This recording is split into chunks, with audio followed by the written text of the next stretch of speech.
Joining the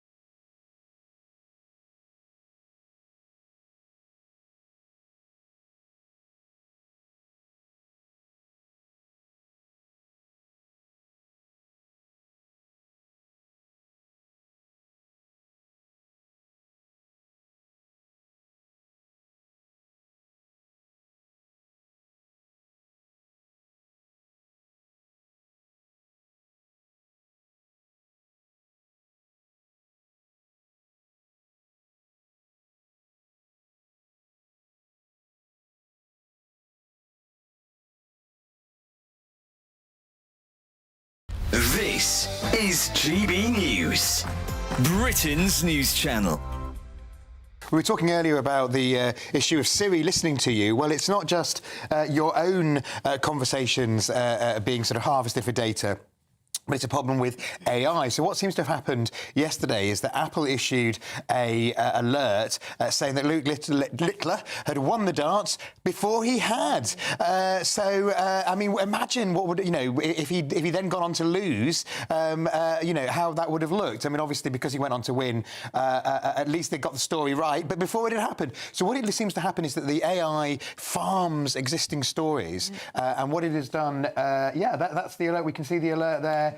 Now, and it also claiming that Brazilian tennis player Rafael Nadal had come out as gay when actually a different Brazilian tennis player was actually mentioned in the original story. So what it does is you see that's branded as BBC Sport. What the Apple AI system does is it farms alerts that it thinks people are getting from the source and then summarises them into going to be my question. into one alert. It looks to me like you would assume, OK, the BBC are reporting this. Absolutely. Or so the BBC News might be saying something else. So it could happen to any news organisation. This has highlighted a massive issue. I mean, having editorial judgment and quality control, because if this is going on, it's just contributing to the flow of misinformation. Yes.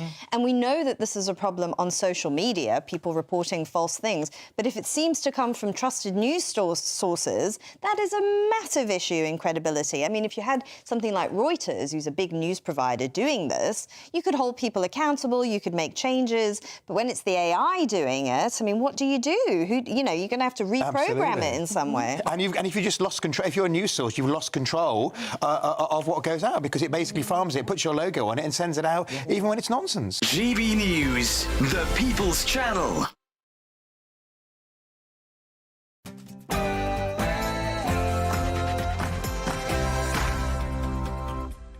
It's Saturday night and this is the Saturday 5. I'm Darren Grimes along with Will Kingston, Dr Renee, Charlie Downs and Kai Wilshaw. Tonight on the show... Zuckerberg arrives late to the free speech party. Ed Miliband can stick his net zero where the sun don't shine. We're streets away with this censorship attempt on grooming gangs. MSM tells us that Reform UK are pro-Shamima Begum. And Sir Keir Starmer has taken control of our borders. I've heard it all now. It's 6 p.m. and this is the Saturday 5.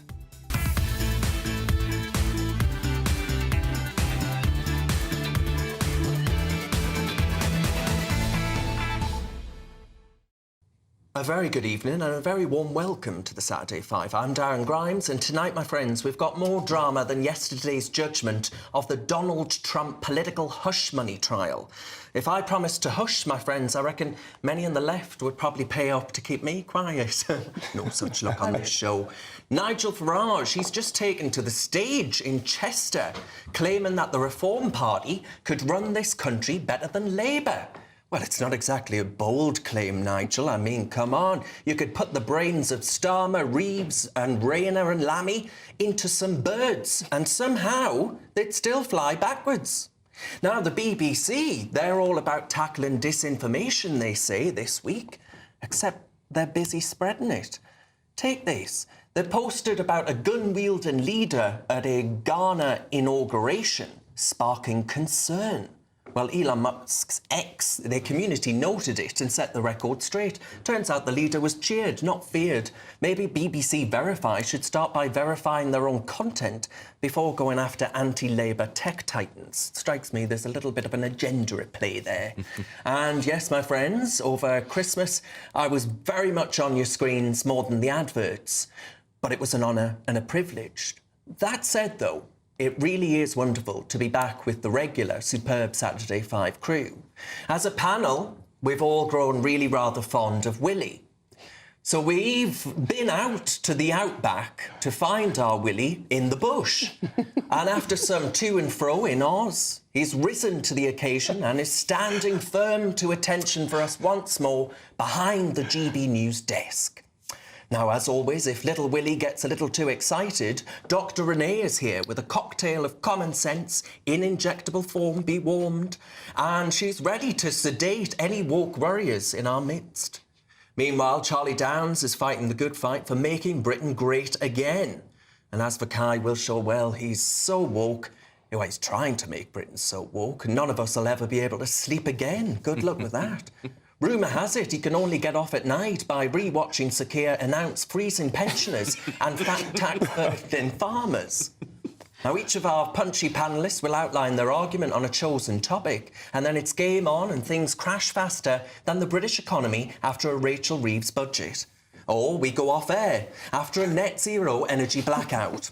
And of course, we want to hear your views as well. Send them through at gbnews.com/your say. And don't forget your questions for Ask the Five. No topic is off limits. But my friends, before we start tearing each other apart, it's time for your Saturday night news with Will Hollis.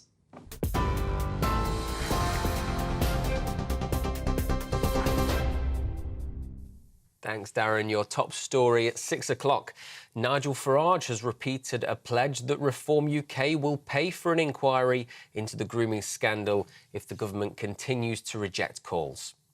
Speaking at the party's North West Conference in Chester, Reform's leader said the abuse of children in towns across Britain, predominantly by men of Pakistani heritage, was the most unique evil in his lifetime. He used his speech to criticise both the Prime Minister and Leader of the Opposition, while renewing calls for a national inquiry into the scandal. He also praised GB News' investigation into the abuse. What has become clear is we thought this was happening in 6 or 8 northern towns.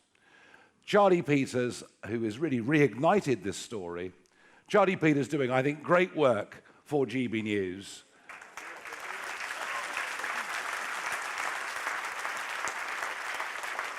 Has shown us that he has evidence that these barbarities have taken place in at least 50 towns.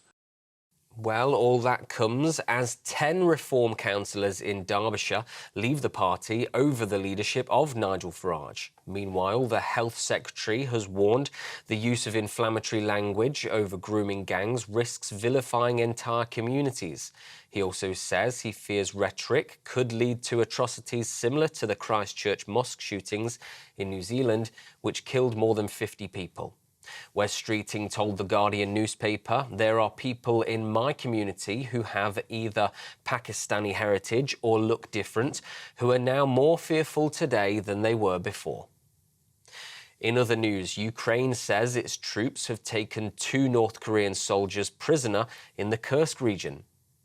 Writing on social media platform X, President Volodymyr Zelensky said the wounded men who are fighting alongside Russian forces are being treated and transported to Kyiv, where journalists will be able to speak with them.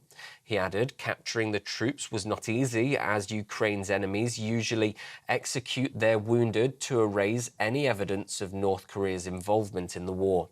Some 10,000 North Koreans are believed to be supporting Putin's army in the defence of Russia after Ukraine's surprise incursion into its territory earlier this year.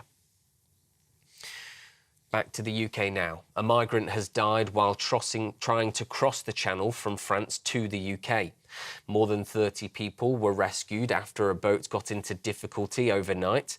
The migrant from Syria was reportedly crushed by others on board the leaky dinghy. A government spokesperson who confirmed the death, said the tragedy underlines the terrible dangers of small boat crossings.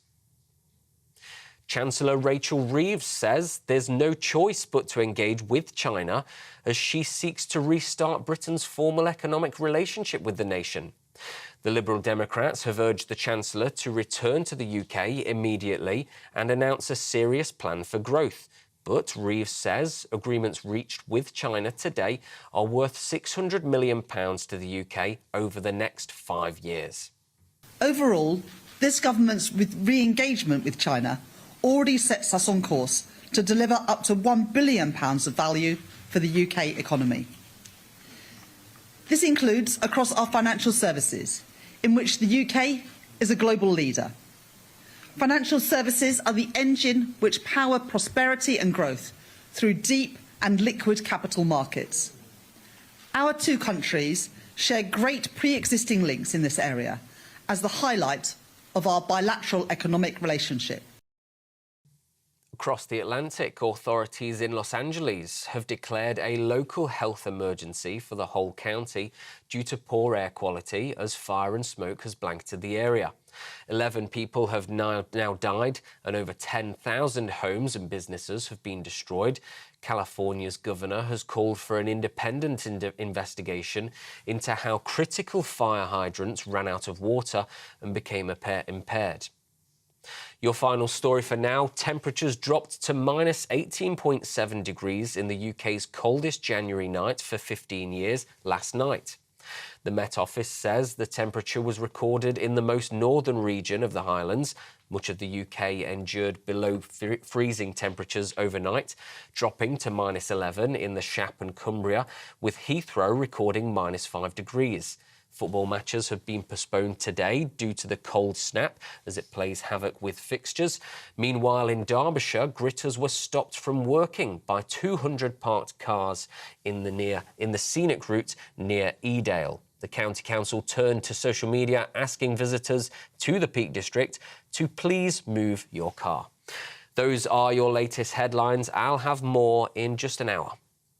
For the very latest GB News direct to your smartphone, sign up to News Alerts by scanning the QR code or go to gbnews.com/alerts.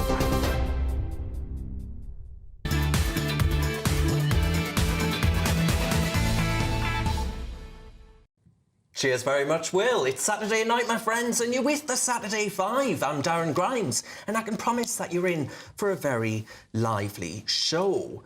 But, well, actually, before I get to this, I do want to say that, I don't know if you heard, but someone's phone went off during my perfect intro there. I must say, I thought that was a very good one, and it was ruined by the leftist on the panel, who I think was being called by Sir Keir Starmer to ask him and tell him that his membership was in question if he appears on this show with that Grimesy fella. I think that must be what it was. Anyway, well, that's tenner docked from his fee, I'll tell you that. The left really stuffs up everything. Oh, the left, honestly, they can't organise a you-know-what in a brewery. All right, we've got, as you can see on your screens if you're watching us on television, Alex Armstrong, that traitor, joining us live in the studio. Alex, you're not on the Saturday 5. You've gone on to cover Ben Leo, and you'll be on at 9 o'clock. What have you got coming up in your show? Well, I thought we could just make this the Saturday 6, seeing as I'm already here, Darren. Well, you know, besides that, because we can't do it tonight, we're going to have an explosive show this evening. Of course, we're coming off the back of that groundbreaking Grooming gang documentary headed up by Charlie Peters. We're going to have all the analysis coming up at 9 p.m, so please do tune in to hear more. We've got Ben Habib going up against Gwaine Towlers as well. That's going to be a massive head-to-head. You're not going to want to miss that. They're going to be talking about whether Nigel Farage's leadership is under threat. We're going to have Charlie Peters. Yep, Charlie's coming in as well at 10 o'clock. And we're also going to be talking about the Essex County Council elections, which look like they have been scrapped. Well, my friend, I would say I wish you well, but I don't. So I won't. On that bombshell, I hope you have a marvellous night. And remember, while we're all having a good time, of what you could have had. So thank you very much, Alex. That was Alex Armstrong. Never heard of him either. Right, let's crack on with tonight's first debate. I'm going to abuse position of the chair and talk about this, honestly. A street too far? He's on a street on another planet. 10 years ago, my friends, this very week, we all said, Je suis Charlie. Remember that? It was a call for free speech after the Islamist murder of cartoonists at Charlie Hebdo for their supposedly blasphemous depiction of the Prophet Muhammad. It should have been a turning point for freedom of expression, but it wasn't. Look no further than the still in hiding Batley Grammar School teacher who committed that cardinal sin of heresy. And today, local councils are more concerned about problematic language than the real issue. The vile gangs of primarily Pakistani men preying on vulnerable girls. Councils in Labour-led Oxford, Newcastle, a place I know and love very well, Manchester and Calderdale have backed a report labelling the phrase Asian grooming gangs as racist. You see their priorities. It's enough to make my blood boil. Areas that endured this sickening abuse are now trying to shut down anyone calling it out. And we all know how much Commandant Starmer loves a crackdown on speech. Labour's Wes Streeton, the Health Secretary, well, he's endorsed this nonsense, claiming exposing these gangs through frank language could lead to a massacre like the one in New Zealand. No, Wes. We're not talking about massacres. We're talking about calling a spade a spade. Not all cultures are equally valid, and those who view young white girls as objects to be tortured in the most brutal way imaginable. Even Hollywood couldn't script the horrors that were unleashed upon these girls. They were abused and used, and these people must be named and shamed. I don't care what you call me. Alarmist calls about violence or the word racist bandied about once again, despite being responsible for the cover-up that happened, to suppress your speech, to silence the victims that matter more than anybody else. And they tell us that 85% of group-based abusers were white, where ethnicity data is actually available. But guess what? We haven't been collecting meaningful ethnicity data because it might challenge the multiculturalist narrative and be considered racist. Well, I mean, honestly, sod that.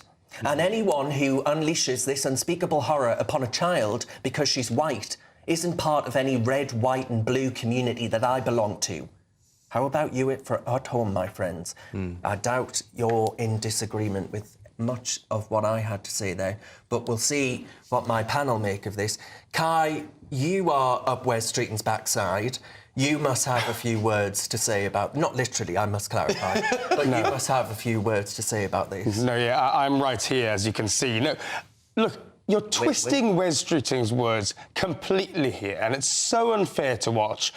What he's presented is actually a very sensible and nuanced argument, which is, on the one hand, he agrees with what we all agree with. Political correctness has failed the victims of Pakistani rape gangs. So let's call them more political correctness. He said no. He said that you could both believe that political correctness has failed the victims of these rape gangs, while also believing that people of Pakistani heritage across the UK who are sickened by these crimes, as we all are worried about you being tarred by the same brush. And I don't think it's a step too far to say that you might imagine in the future, if this heightened rhetoric continues and this rhetoric against particular communities in the UK continues, that you'll see something like Christchurch, the Christchurch massacre in a mosque in New Zealand, which had on the magazine of the gun inscribed, "This is for Rotherham." Now, if that happens here in the UK, we know exactly the rhetoric to blame. Charlie, you've got some forthright views on this. I don't think you've got the urge to go out and shoot a load of people dead. I mean, I just find this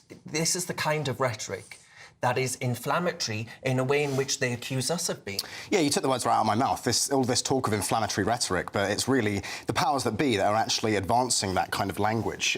The late great comedian Norm Macdonald once said that he hopes ISIS never get their hands on a nuclear bomb and kill 50 million Americans, because think of the repercussions for the Muslim community. And that's really the attitude that's coming across here, because you said about the Pakistani community in this country who is rightly appalled by what what has happened in as many as 50 cities across the United Kingdom. But I'm not being funny. Where are these people? Where are they, like, marching in the streets against what's gone on? I'm not seeing it. I'm not seeing the kind of condemnation that we would see come out of the English community, for example, if our people were engaging in this kind of behaviour. I mean, look, you're right. And you know what? If I was being really generous, I'd say you're absolutely right, and that's what's going on here. But it isn't. Wes Streeting almost lost his seat to a pro-Gazan Muslim candidate. And Jess Phillips. They are starting to panic. What you must remember, Kai, that in Rotherham alone, 1 in 57 men of Pakistani origin were prosecuted for this crime. 1 in 57. That is such a selective use of stats, and you know it, because in Rotherham there was, rightly, a big gang busted, a big rape gang busted.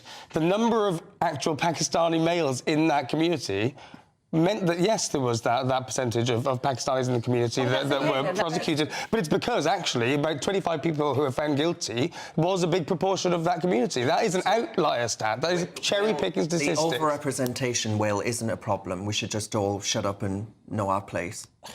Kai, can't you see that this is exactly how we've got into this problem in the first place? It is through obfuscation, it is through euphemism, it is through cowardice for not calling a problem out for what it is. And what you're doing is just continuing the same problems that have beset the media class, the political class, the police, the judiciary for the last 20 years, and as a result, young girls have been sexually assaulted. This is the problem. We need to use plain language or else the same. But that's what Wes Streeting is saying. He's saying political correctness and using sensible language. It's exactly what he's saying. You're twisting his words. I just can't believe it. I can't believe it. All right. Well, I have got a spokesperson from the government, not down the line, don't worry, from the Home Office. They've issued this statement. They say, no child should ever suffer sexual abuse or exploitation, and it's paramount we do more to protect vulnerable children, which is why we are working at pace across government to drive forward real action.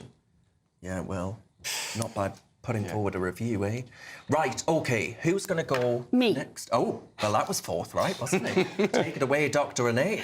OK, so Ed Miliband's obsession with net zero before 2030 nearly cost us the lights literally in our house this week and our heating. We came the closest that we've been to blackouts in 15 years.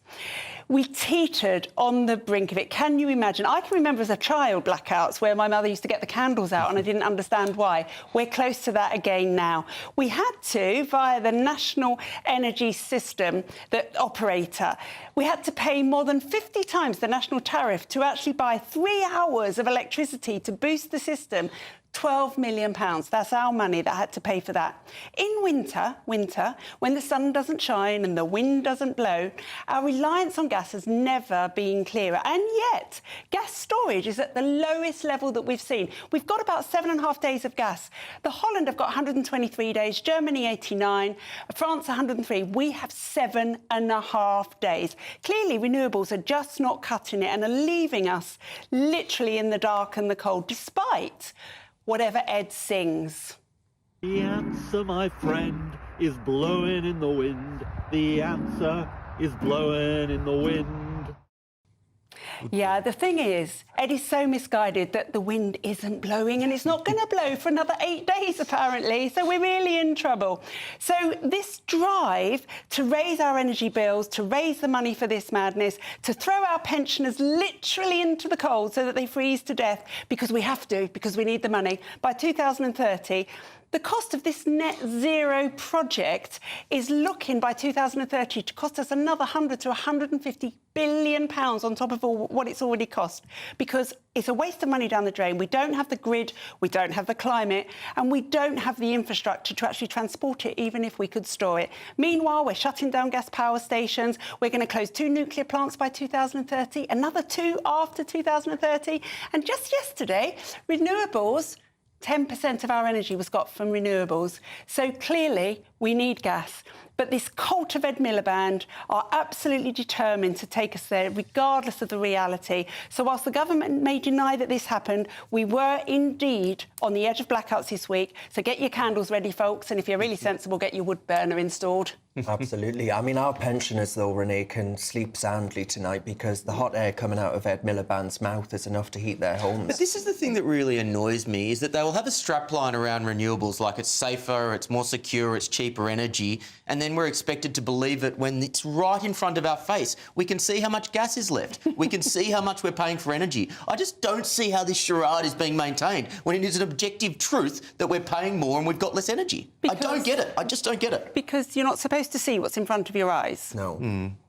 Ed Miliband's quite an interesting example of a politician, I think, who actually believes his own nonsense. Because a lot of politicians, they'll say things, but they don't believe a word of it. Right. But actually, Ed Miliband, and I have this, I've heard this from people who sit across from him on, on the green benches. They say, they look into his eyes, and he is actually a kind of a radical, a fanatical guy who truly believes the stuff that he's saying. And that's actually very worrisome, because I'd almost prefer it if he was just a pure kind of Machiavellian pragmatist, because then, at the very least, he could be turned around to a position that doesn't essentially impoverish the nation, which is ultimately the result of these net zero policies. On this, surely, and the data that's in front of us, you have to agree that this is madness. Look, no doubt we are dancing with the devil here, and there need to be sensible measures in place. We need to have more gas in storage and all that kind of stuff. But what do you mean by to disavow? Can I just get to the point? to disavow this whole net zero investment and the benefits that it will bring. We know from Chris Skidmore, the former energy minister, that it is the biggest economic opportunity facing Britain in this century. Right? To disavow that whole thing is ridiculous. And also, you talk about ignoring what's right in front of us. In a week where we've seen a whole swathes of neighbourhoods in Los Angeles devastated by fires, you're also ignoring what's right in front of you. No, the energy cost, the net zero costing our heating and our lights. Well, how about net zero, how about climate change costing our houses? Right of reply from the government, Renee, so come back to that. Come back to what Will has had to say. Kai has had to say there. That's offensive. So, if you actually look at wildfires around the world, they're actually not increasing. But what has gone on in Los Angeles is that Los Angeles is a tinderbox because they haven't done any tree management, any fire break stuff, and they've got problems in their fire service and recruitment. So that's not a climate policy. And Madam Speaker, even if fires were increasing, how will English energy policy influence fires in California? True. Well, yeah. Yes, point. I'm sick of hearing it. I really am. A spokesman for the Prime Minister, though, has insisted that the UK had enough natural gas supplies to make it through the winter, and said reports that Britain had come close to blackouts were not true. So British Gas, they don't know what they're talking about, apparently. And actually, that 7.5 days we've got that you can actually look up on the government website, that's a lie. Well, the bottom line is that the people of the United Kingdom can see their energy bills. They can see through this. Oh, damn right. Right, still to come tonight, Mark Zuckerberg has announced he's scrapping fact-checking from Facebook. Is this the biggest turn of the tide yet?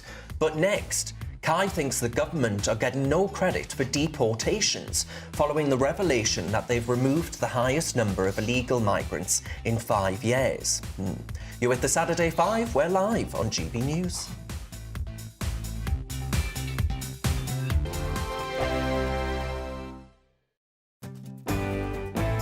I'm Martin Daubney. This is GB News, Britain's news channel.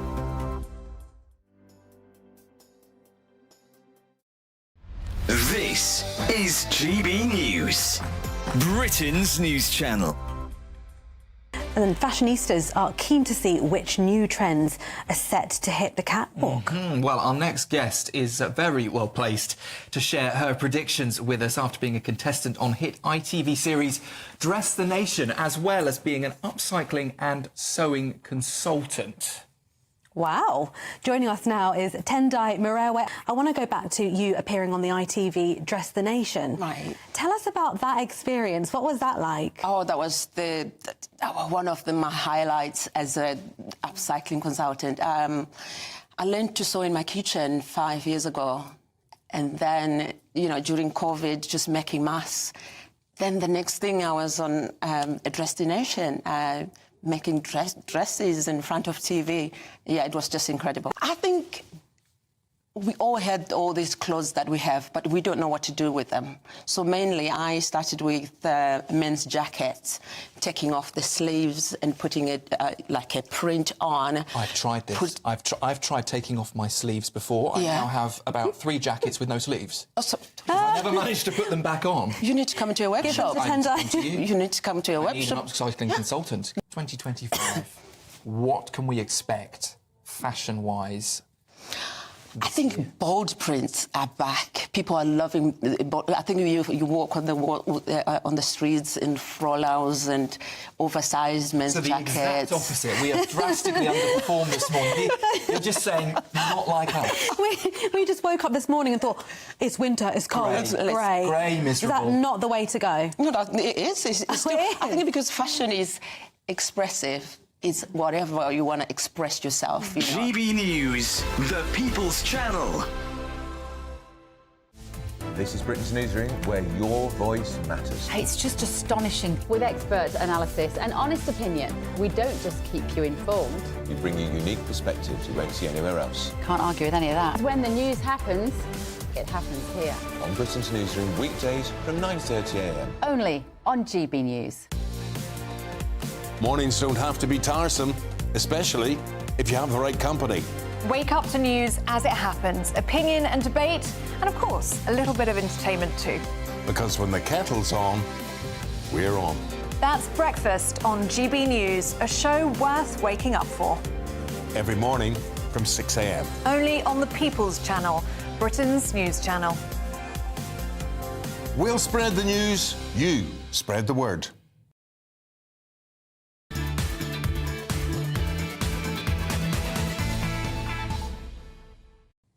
Welcome back to the Saturday 5. As always, thank you very much for all of your messages about tonight's topics. Now, some of you have written in and said that you need to put the subtitles on because is it ant or is it deck? And you can't understand a word I'm saying. So there's a... It's these regional accents. We need to get rid of them. Well, yeah, so that's what it is. We'll talk more about that actually in the second hour. Apparently, they're talking about making accents protected characteristics. Oh, my God, that was expanding the Equality Act. So I'm going to sue you that wrote that saying that you need subtitles to listen to what I'm saying. I'm going to sue. Right, Callum, though, has emailed in and he said this. He says, we are not far right. We are standing up for the innocent girls who were abused and so many people covered this up. And Alistair has some advice for Ed Miliband. He says, get drilling for oil, get fracking for gas, get digging for coal, power up our country. Well said. Alistair, I agree with you, mate, but I wouldn't hold your breath because you wouldn't last very long. Right, now, though, it's time for our next debate. And I've got a feeling I know who's going next, and it ain't good. If you want some tea, then put your kettle on now.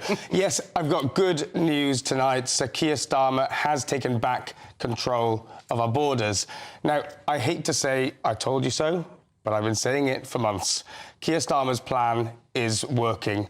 The Home Office this week has revealed that the number of enforced deportations has hit the highest rate since 2018. Yes, 16,400 people with no right to be here in the UK were deported in the last 6 months. Now, these enforced returns are up 24% on the previous 12 months. But you won't hear about this, of course, in the right-wing press, because they're intent on having Sir Keir Starmer step down and call a new election, when clearly he's getting on with the act of actually governing this country properly. Now, by jettisoning the ridiculous white elephant of a Rwanda plan that, in exchange for a few billion quid, managed to voluntarily deport 4 migrants, we've actually got rid of 2,540 foreign criminals since the Labour government came into power. So isn't it about time that this lot and the right-wing press eat their own words and admit defeat and accept that Keir Starmer is succeeding where others have failed to do so? Sir Keir Starmer taking back control of Britain's borders. He can't even take back control of his own government.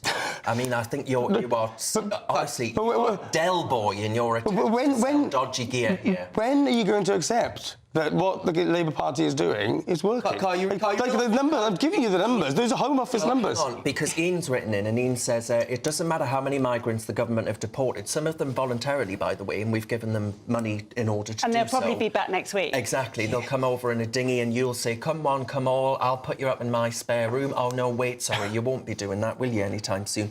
And Ian says the fact remains that there are certain countries that we cannot deport people to, so once they get here, they're here to stay, even if their asylum claim is refused. Yeah. So for illegal migration and also for, legal migration, the fact of the matter is that Sir Keir Starmer does not have the backbone, Yvette Cooper does not, refugees welcome, does not have the backbone to actually say to countries, we are going to send them back whether you like it or not. No, you and I both know that the top 10 countries of small boats crossings are a litany of countries with huge serial human rights abuses taking place. Syria, Iran. Yeah, but that's an exception. I'll grant you that. But Iraq, Iran, Syria, Afghanistan. Are you really telling me that those people should be deported back to the country they've come from? Yes. Albania. That was 2 years ago, mate. No.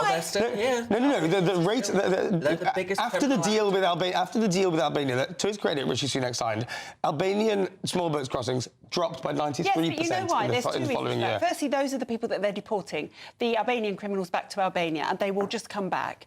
But secondly, GB News actually, about 18 months ago, did a good expose on this, where the Albanians have switched back to lorries now, because they know that on the small boats they're going to be deported. But Kai, those countries, if they are at war, those people can come here and then claim asylum at the airport.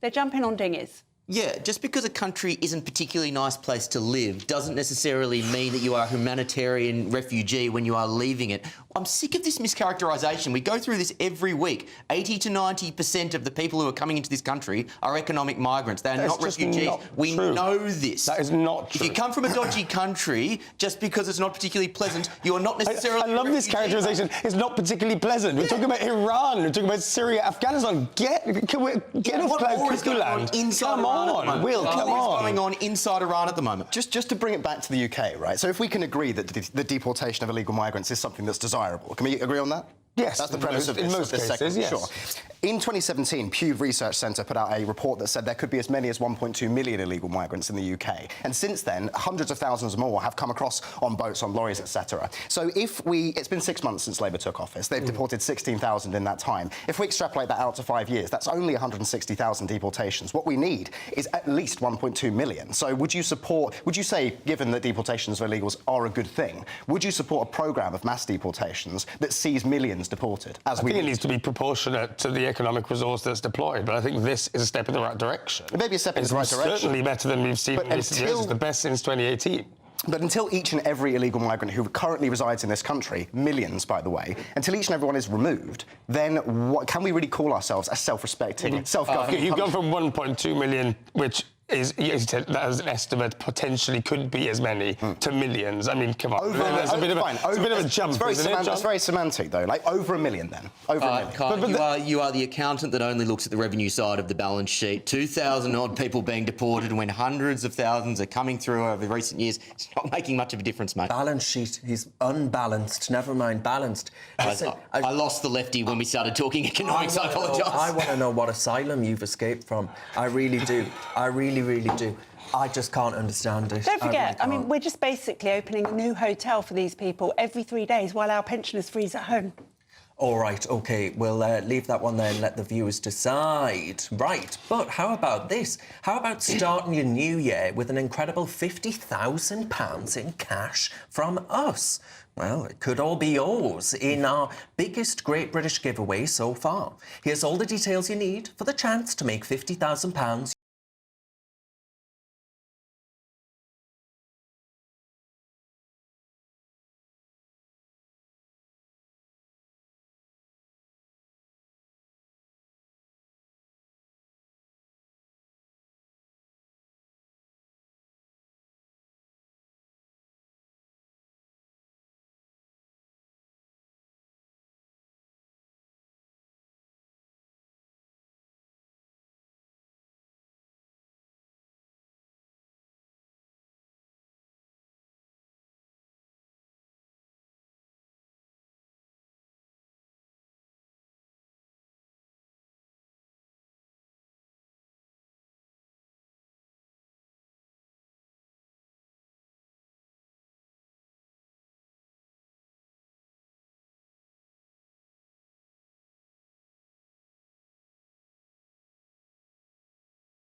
Ooh. Next up, Mark Zuckerberg has announced he's scrapping fact-checking from Facebook. If this is the biggest turn of the tide yet, well, Willie's going to make the case, I think, imminently. You're with the Saturday 5 live on GB News.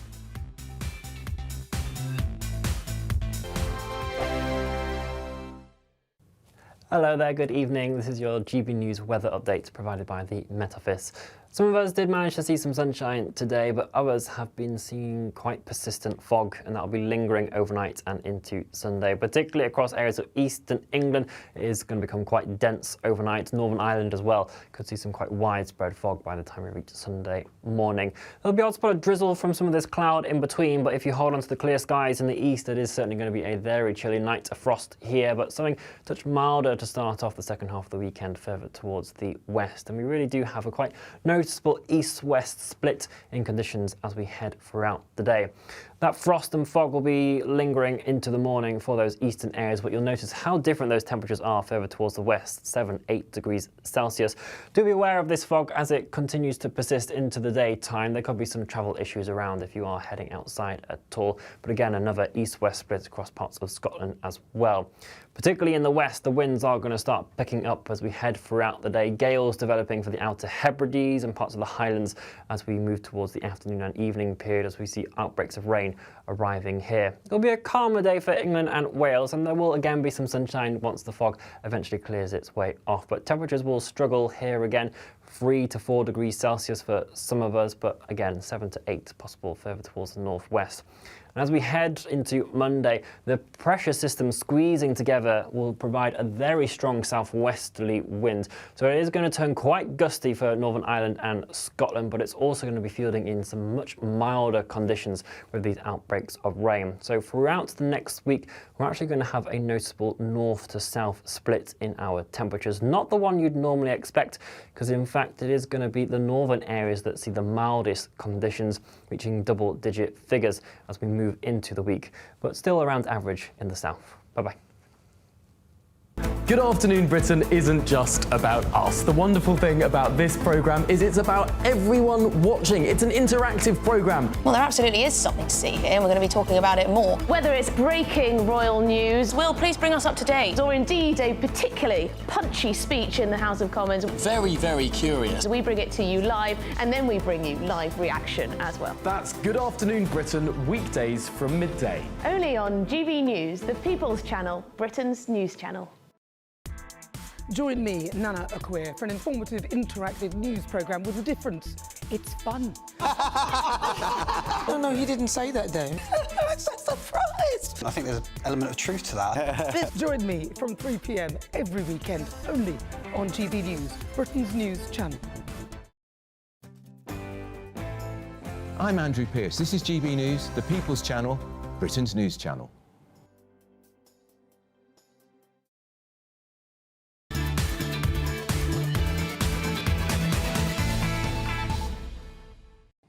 Welcome back to the Saturday 5. As always, thank you very much for all of your messages. JJ has sent a message on Your Say and says, excellent work. Just another million to go, Labour. Yeah, good luck with that one. I thought it was interesting that Kai said the right-wing press haven't covered it.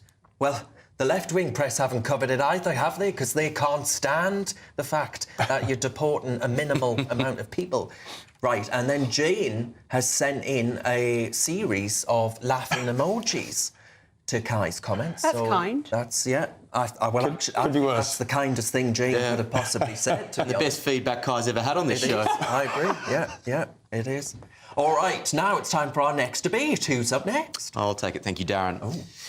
Ladies and gentlemen, boys and girls, nature is healing, the vibe shift is real, the Trump era is imminent, and in the clearest indication yet that I think the winds of change are blowing, Mark Zuckerberg has announced that Meta, which is Threads, Facebook, Instagram, is going to ditch the censorship policy that has destroyed free speech on social media in recent years.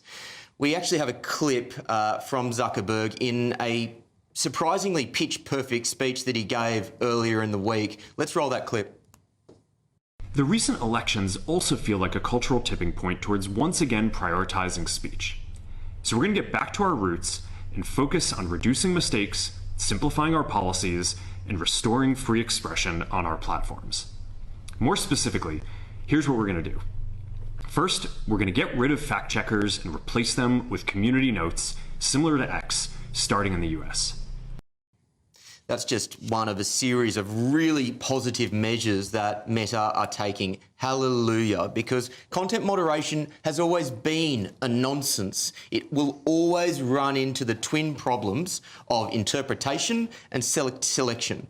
There is lefty fact checkers who will always just pick the certain things that they want to fact check, and they're inevitably coming from conservative politicians. And then when you do pick a fact, unless it is the sky is blue, it is open to interpretation as to how a fact checker chooses to decide whether it is true or whether it is false. The thing is, we've known this for over 2,000 years, and that's why we go for a policy of free speech and letting the truth come out through debate. But unfortunately, the left has seemed to have thought that free speech is some sort of far-right device that was come up with around 2022 as a way of stirring up hatred. It's just not, and I'm so glad that Mark Zuckerberg has come to his senses, and I think hopefully now media organisations and other social media platforms will follow suit. I couldn't agree more. Very well said. And I hope this is common sense. But I think actually... I don't think it is common sense. Well, no. It is common sense to get rid of the censorship. But I agree with you that he's not doing it for that reason. No. But the overall Trump effect, I think, is profound. Yes. I agree. I think there may be... The motivations are questionable, but don't look a gift horse in the mouth. Yeah. This is the right thing. Yeah, I mean, look, he got rid of Clegg as soon as Trump made it clear what he was going to do, and he suddenly, that was a very quick decision, and we know why, because he's one of the lefty wokies that would love Kai, but not us. And now he's done this about free speech. They see where the writing is on the wall, and they see what's going to happen, and they want their businesses to carry on being their money machines that they are, and they don't want any interference, and this is the way they're going to do it. Let's not forget as well that Trump has already said that if it can be shown that organisations like Meta interfered with the 2020 election, or indeed the election last year, that there's going to be prosecutions, that he's going to put people like Zuckerberg, and he named him in this speech, in prison. So there's also that incentive. It's a bit of carrot and stick. Well, it was the Hunter Biden laptop that was all suppressed, wasn't it? That wasn't allowed to be discussed. Lucia says departing Facebook VP Nick Clegg was behind the Stop Free Speech, and she says good riddance. Now, Lucia, the former EU Commissioner Thierry, Thierry, what's his chops? he said that if the Germans vote for the alternative for Deutschland, that the EU should overturn the election. Yeah. And they're all. That's how they operate. That's very good. I've never been proud of my Brexit vote. I agree. No, that's very good for Thierry. What's his job? Come on, try and sell this pack of. Honestly, if you ever wanted any better proof that we live in a neo-feudal society where tech billionaires and oligarchs essentially get to decide what you see and don't see, well, this is the proof. I think it's disgusting, frankly, to watch these tech acolytes become vassals of Trump. You didn't have explicit when he was rolling out pro-Trump rules that are going to lead. All this is going to lead to is Facebook turning into the same thing as Twitter is, where you can, as I do, I can scroll down my homepage and see people praising Hitler every day of the week. This is exactly what's going to happen, and I think it's frankly disgusting of these people to be kowtowing to Trump on their knees. But whether or not that is true or not, that's the exact opposite of what you just said by saying that they're going to decide what people can say and can't say. That's just allowing everyone to say whatever they want. All right. Well, we don't have the kind of censorship that Kai's calling for on this show. And next up... Be quiet, Kai. Yeah. Next up, Nigel Farage has said that he doesn't classify Shamima Begum as an ISIS killer and that she's a lesser part of the equation when he was asked if the government should allow her back home. There is wider context to that, though, so let's discuss that and debate that after this very short break. You're with the Saturday 5 Live on GB News.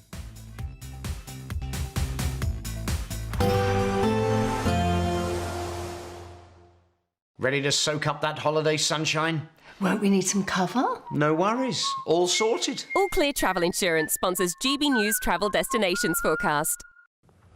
For anyone looking for winter sun, I can report very mixed conditions across the Med. Unsettled in Italy with showers in Greece, but across much of Iberia it's fine. Plenty of sunny skies, breezy towards the Canaries. And we've got this area of low pressure moving through Italy. That's going to bring unseasonably windy weather and outbreaks of rain with snow over the mountains. Meanwhile, showery conditions and a strong wind, but mild for Greece for the time of year. And then it turns more settled widely across the Med next week. All Clear Travel Insurance sponsors GB News Travel Destinations forecast. Tonight at 8 p.m, tune in to a GB News Investigates documentary as we tell the full story of the grooming gang scandal. My childhood has been stolen. We will expose the cover-ups that have kept this national scandal under wraps for decades. Not one person has been held accountable. Our investigation uncovers the true scale of this outrage. I want to see senior officials held legally to account. On GB News, Grooming Gangs, Britain's Shame.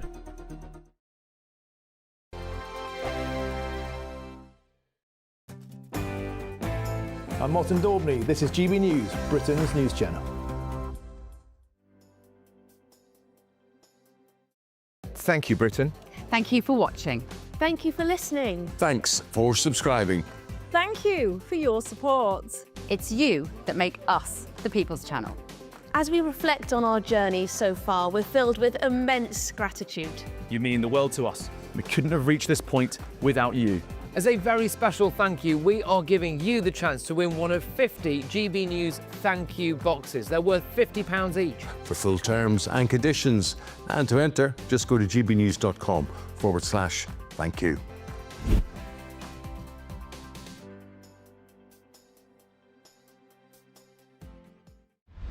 Britain's Newsroom, weekday mornings from 9:30. Mr. Motivator, he joins us now.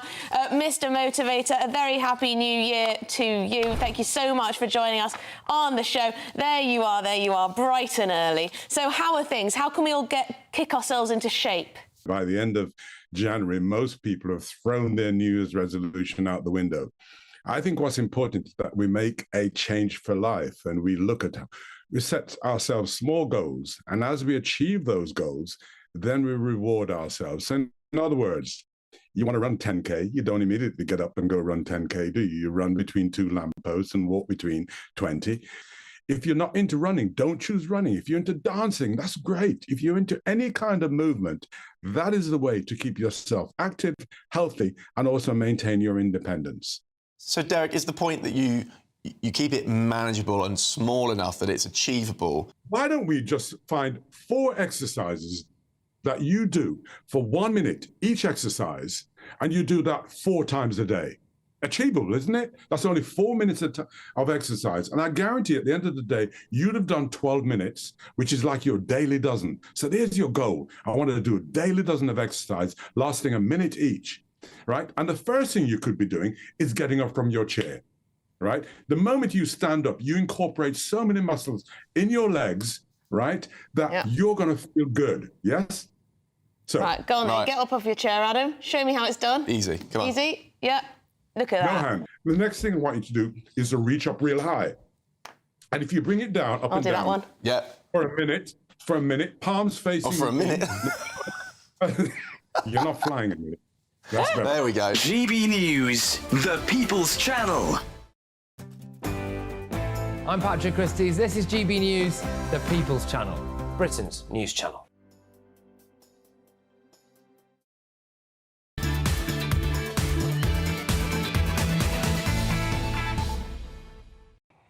Welcome back to the Saturday 5, where no panellists were harmed during the commercial break. Now it's time for our next debate. And, well, by process of elimination, Charlie, I do believe it's you. So last night it was reported that Nigel Farage, by ITV News and elsewhere, said that he was thoughtful about allowing Shamima Begum back into the United Kingdom. Now, whether this was actually what he said is kind of up for debate, because this was in response to statements made by Sebastian Gorka, who is the Trump administration's incoming counter-terrorism counter-terrorism lead, who said that countries that want to be allies with America need to take back their terrorists and deal with them domestically rather than allowing them to rot in, for instance, a Syrian prison. Farage said that he has become thoughtful about allowing Begum back into the United Kingdom. He said that it's something that he's instinctively against.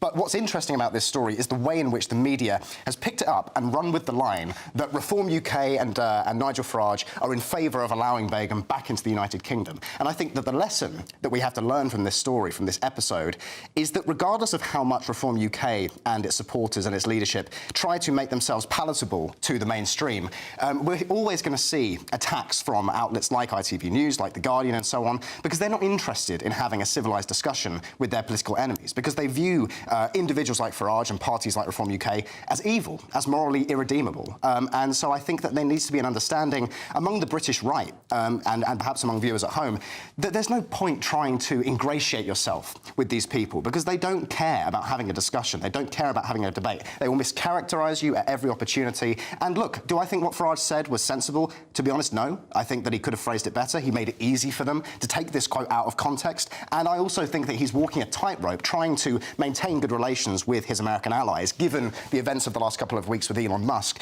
But at the same time, look, he can't, he needs to understand the base he's appealing to in the United Kingdom. I'm not saying that he doesn't. He's a very professional, very experienced politician. But at the same time, it does seem as though there has been an attempt made by Reform UK to try to make their brand a little bit more palatable to the mainstream. But to them, I say, look, what the mainstream want, what ordinary people want, is not conservatism. What we want is not moderate, middling centrism. What we want is radicalism. What this country needs is something with a bit of energy and dynamism to it. And I think that, all the while Reform UK try to pander, and all the while other individuals and organisations of the right try to pander to the mainstream, to the establishment, we're not going to get anywhere. Yeah. Well, yeah, good. Well said, well put, Charlie. Rosa has a question for you. She says, instead of foreign aid, should the UK spend some of our money to pay for third country jails to jail these types of people like Shamima Begum? Oh, we can't even send people to third countries, let alone jail them there. Yeah, I don't buy that. I mean, I think we spend upwards of £25 billion a year. It's a very good question. It is, but we already spend upwards of £25 billion a year on foreign individuals, whether that's asylum or foreign aid or climate aid or whatever else. But, more often than not, foreign aid just goes into the pocket of corrupt politicians in these countries. So the idea that they would build prisons with this money, I think, is farcical. Well, Kai, you agree, though, that actually Shamima Begum should come back. You said you're happy for her to move in with you. You'd love that. Now, look, I totally agree that what she's done is horrendous. Now, yes, she was very young when she did so, but she should be allowed back here to face trial and to be in prison for a very long time. That is only right. We operate in a court-based democracy. And Renee agrees, and I'm glad about this. Hang on, we had a shock revelation there. We're going to get that in a second, though, because we have to go to a break. But I want this shock revelation. I'll tell you that after this break.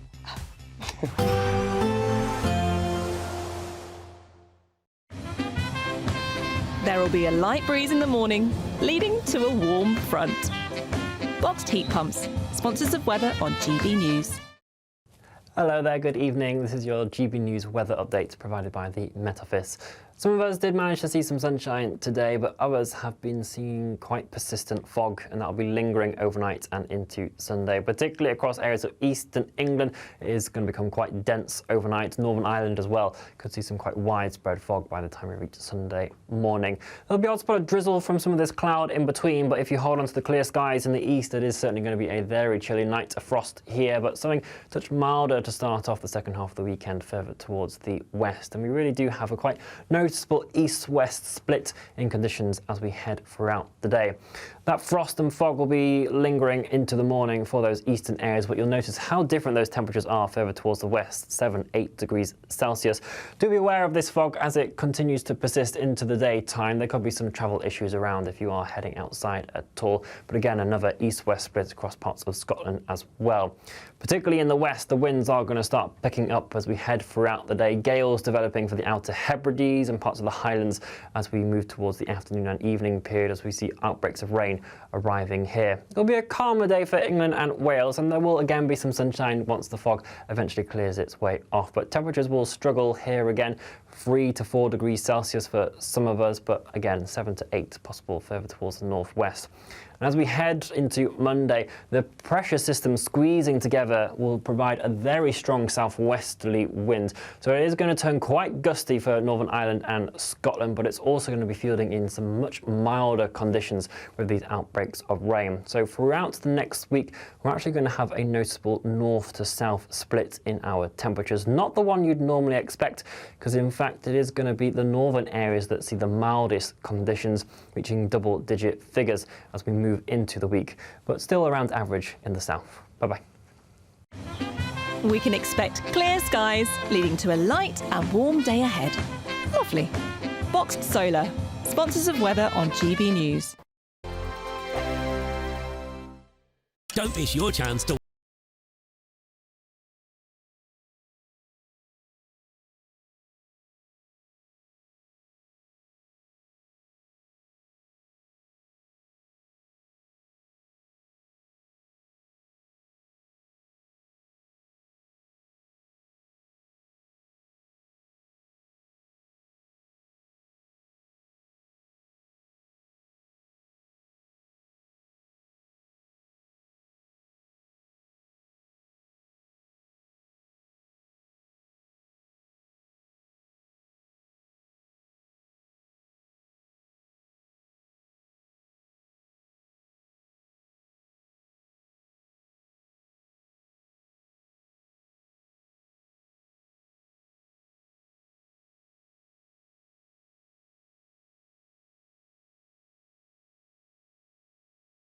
good luck. Sunday with Michael Portillo from 11, only on GB News. Figures released by the National Child Measurement Programme in 2024 found that almost 1 in 10 children was obese in the first year of school. Children living in deprived areas are twice as likely to be overweight as those in more affluent parts. Organisations like the Prepped Foundation are educating youngsters about healthy eating by giving them the skills to create balanced meals. TV chef James Golding has joined the foundation as the head of food education, and he joins me now to talk about the work. James, lovely to see you here. Good to see you too. So Prepped used to be Table Talk Foundation, and it's now obviously Prep for Life, Prep for Knowledge. It's basically a charity to encourage kids to have a better understanding of food, but at the same time enjoy cooking and hopefully make better food choices in their life, as well as perhaps, you know, share the information we give them with their families. Do you see them developing an understanding of the difference between healthy and unhealthy food? Yes, I think that, you know, kids tend to sort of be taught a lot of this in school, but being able to actually ask questions to a chef and be able to cook with produce which they know is one, that is going to be tasty because they've tasted it, but two, open their eyes to food that they may not have tried before. I think that, you know, I think a lot of kids say they don't want to try stuff because they don't like the way it looks, but the way that we produce our sessions, you know, we encourage the kids to try, and I think it really does open their eyes. It's very easy, I think, currently to be able to make easier choices, say fast food choices or you know, that type of thing, and it's obviously giving people the ability to make the right choices, but also the skills to be able to do it. So I think it's something that needs to be addressed and something that really needs to be pushed, and that's what we're doing as a charity. GB News, the People's Channel.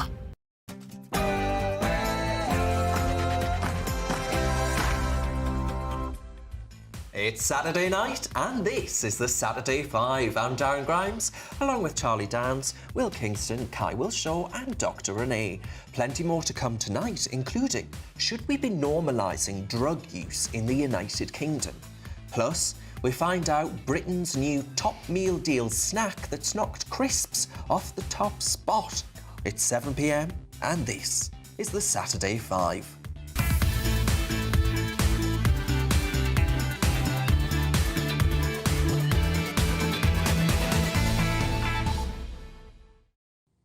And still to come, we're going to speak to the jazz teacher, Martin Speake, who was forced to resign from his job at one of the country's leading conservatoires for saying, well, actually, for simply saying his own opinion. And it wasn't that controversial an opinion. And Kai says we've got free speech. We'll also tackle another 5 fiery debate topics in tonight's Bunch of 5, and sparks will be guaranteed to fly. Then we'll be answering your questions in Ask the 5. Send them through to gbnews.com/your say. Lots of Willy-related ones there. First of all, though, it is Saturday Night News with Will Hollis.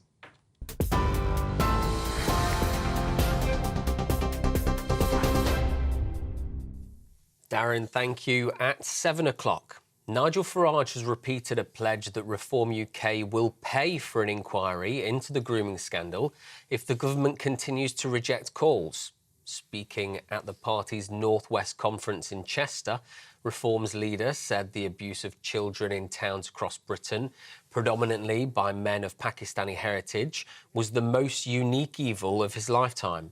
He used his speech to criticise both the Prime Minister and Leader of the Opposition, while renewing calls for the national inquiry into the grooming scandal. He also praised GB News' investigation into the abuse. What has become clear is we thought this was happening in 6 or 8 northern towns. Charlie Peters, who has really reignited this story, Charlie Peters doing, I think, great work for GB News.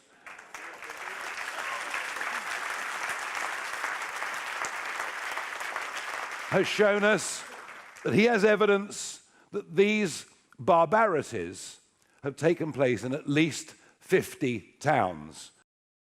Well, that speech comes as 10 Reform councillors from Derbyshire leave the party over the leadership of Nigel Farage. Meanwhile, the Health Secretary has warned that the use of inflammatory language over grooming gangs risks vilifying entire communities. He also says he fears rhetoric could lead to atrocities similar to the Christchurch mosque shootings in New Zealand, which killed more than 50 people. Wes Streeting told The Guardian newspaper, "There are people in my community who have either Pakistani heritage or look different who are now more fearful today than they were before." In other news, Ukraine says its troops have taken 2 North Korean soldiers prisoner in the Kursk region. Writing on social media platform X, President Volodymyr Zelensky said the wounded men, who are fighting alongside Russian forces, are being treated and transported to Kyiv, where journalists will be able to speak with them.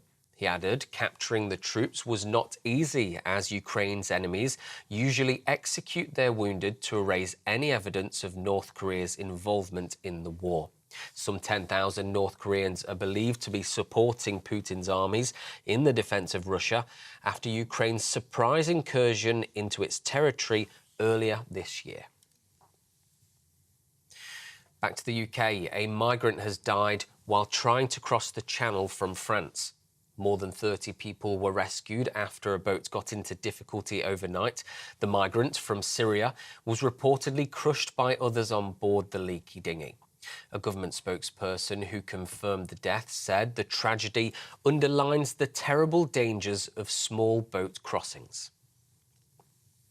Chancellor Rachel Reeves says there's no choice but to engage with China as she seeks to restart Britain's formal economic relationship with the nation. The Liberal Democrats have urged the Chancellor to return to the UK immediately and announce a serious plan for growth. But Reeves says agreements reached with China today are worth £600 million to the UK over the next 5 years. Overall, this government's re-engagement with China already sets us on course to deliver up to £1 billion of value for the UK economy. This includes across our financial services, in which the UK is a global leader. Financial services are the engine which power prosperity and growth through deep and liquid capital markets. Our 2 countries share great pre-existing links in this area as the highlight of our bilateral economic relationship. Authorities in Los Angeles have declared a local health emergency for the whole county due to the poor air quality as fire and smoke blanketed the area. 11 people have now died in the fires and over 10,000 homes and businesses have been destroyed. California's governor has called for an independent investigation into how critical fire hydrants ran out of water and became impaired. Back to the UK and a very different picture. Temperatures dropped to minus 18.7 degrees in the UK's coldest January night for 15 years last night. The Met Office says the temperature was recorded in the most northern region of the Highlands. Much of the UK endured below freezing temperatures overnight, dropping to minus 11 in Shap and Cumbria, with Heathrow recording minus 5 degrees Celsius. Football matches have been postponed today as the cold snap plays havoc with features. Meanwhile, in Derbyshire, gritters were stopped from working by 200 cars double parked on a scenic route near Edale. The County Council turned to social media asking visitors to the Peak District to please move your car. Those are your latest headlines. I'll be back a little bit later. For the very latest GB News direct to your smartphone, sign up to News Alerts by scanning the QR code or go to gbnews.com/alerts.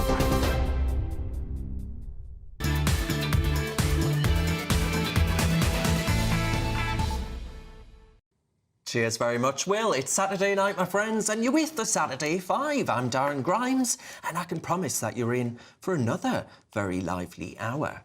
Now, before we get started, I want to take you back to Dr. Renee's shock revelation there, because I thought you were about to put on a burqa and announce that you're in solidarity with Shamima Begum. Look, I'm going to put this into context. I have no sympathy for Shamima Begum. This is not coming from any degree of humanity that we need or, you know, that we should be worried about her because she was groomed. I don't have any of those feelings. But I do have the feeling that when you're born in Britain, you have a British passport and you do not have nationality or a passport from another country, you're our problem. And when you're our problem, we have a duty to just deal with her. Put her in prison for the rest of her life. I don't care about her, but she's our problem. We can't just leave people stateless. But why? That's a legal question as to whether she's stateless. It's the government's opinion that she is a citizen of Bangladesh. She's never been a citizen of Bangladesh, never even been there. She hasn't got a Bangladeshi passport. That's not how the law works. I can't believe we're having this sort of nuanced conversation. But do you have any faith that she would actually end up in prison? She would be a free woman, wouldn't Well, she? I don't want her to be a free woman. That's the point I want to clarify. I want her in prison for the rest of her life. She's committed heinous crimes, but she's our problem, not their problem. She didn't write any nasty tweets. She will not be going to jail. Yeah, exactly. That's the thing. Yeah, it is interesting how the UK has been able to produce someone like Shamima Begum, though, because, as you say, she was born and grew up in Bethnal Green. East End of London. Indeed, yes. And that, I think, speaks... grew up. Yeah, well, it speaks to a far more fundamental issue, certainly with the kind of immigration that we've had for the last 30 years. And I think, my position is I view that entire, the governing class that allowed this sort of thing to happen to Britain is illegitimate. And therefore, the notion that, well, she was born here, therefore she's our problem, I don't view it with any legitimacy, because I don't view the people who made those decisions as having any legitimacy themselves. Therefore, who cares? And then the people that are here now illegally, if they stay here for, 5 years, then, no questions Indefinite asked. leave to remain. Yeah. It's insanity. How many more Shamimas are on the... I agree with you. Yeah, oh, no, I'm not having a go at you, don't worry. But I just think she's our problem. All right. Well, that was the controversial revelation there. We'll see what the audience I'm going to get hate now. No. No hate, no hate. Right, hope not hate. Right, let's crack on with tonight's big interview. Now, our big interview tonight, it's a horrible, shocking story. A teacher who worked at a music institution in London for 24 years, that's quite some service. He sent an email saying that he disagreed that black musicians faced discrimination and even received preferential treatment in the UK jazz scene. Now, this was after the sacking was after students got hold of the email. The students organised a 5-week boycott and he was forced to resign.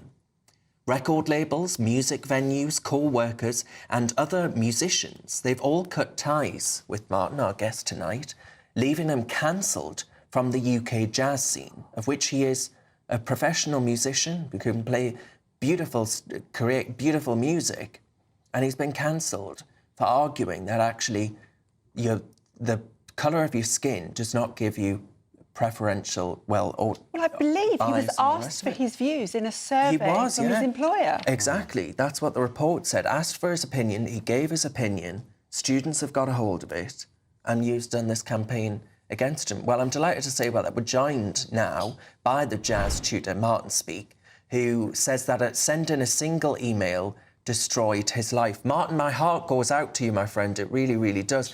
Could you just give us a little bit more context on what it was that happened? Yeah, thanks for that introduction. You just about got all the facts right. And I appreciate being on the show. Yeah, so this is February last year. The principal wrote an email, principal of Trinity Laban Conservatoire in Greenwich, wrote an email to all staff and students.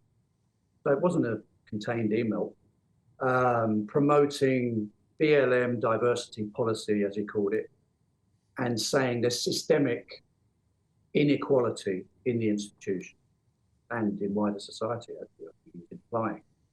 So I've been a musician, professional musician for 40 years, teaching in institutions, higher education for 35, and at that institution, it might have been 24 years, it might maybe around that 22, 23 years. So I thought, okay, I'm a valued member of staff. And at the end of the email, he said, bear in mind again, I'll just say again, it was to all staff and students.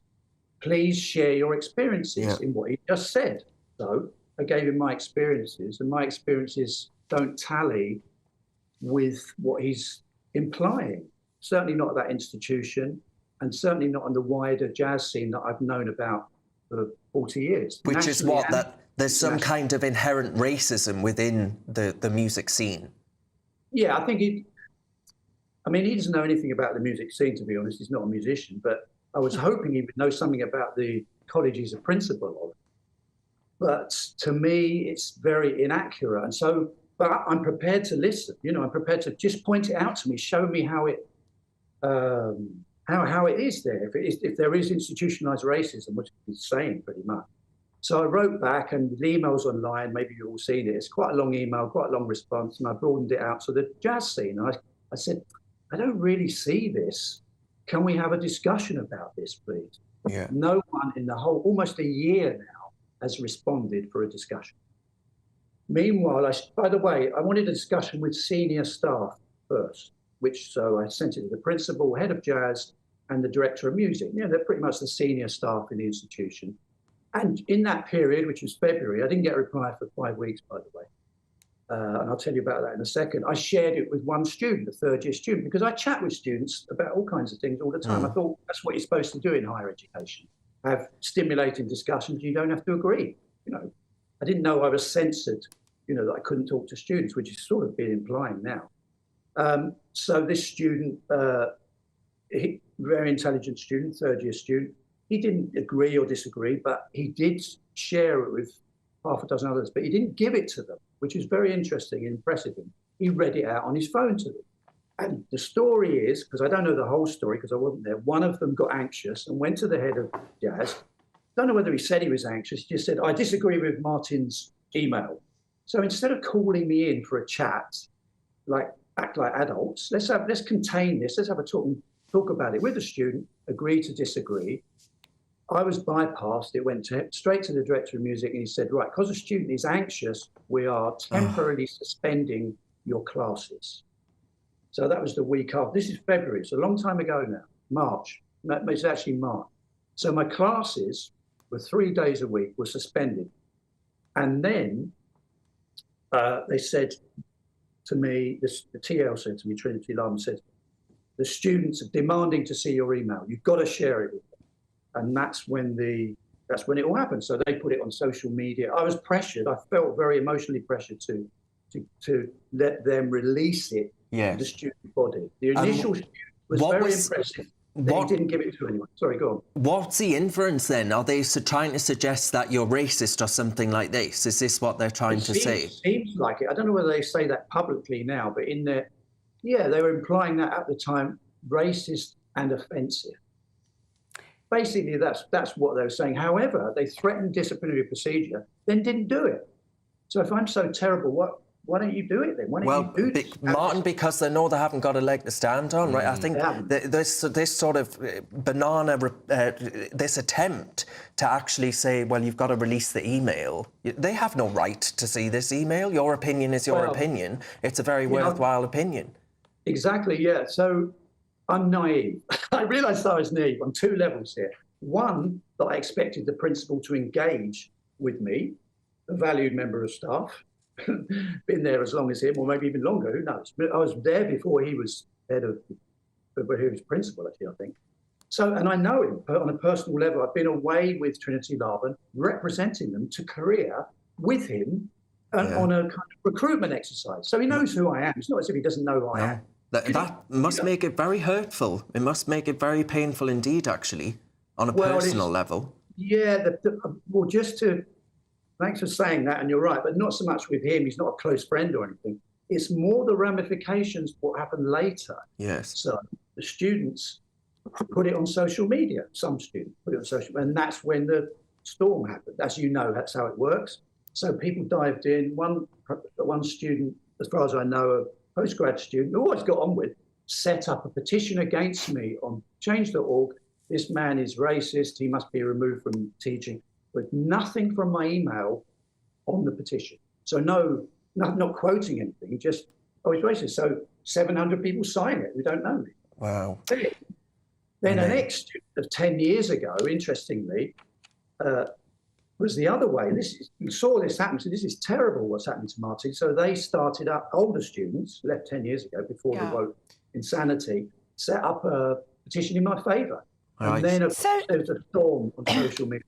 And the Free Speech Union as well, they've got involved. You've just led very nicely into what my question was going to be. I think if you're a teacher in any UK higher educational institution now that's been teaching for more than 10 years, it must be very, very difficult to traverse what was effectively, as you say, a challenging environment 25 years ago, 30 years ago, where students could debate different ideas even if they didn't agree with them, to today, where unless you say the right thing, you're cancelled.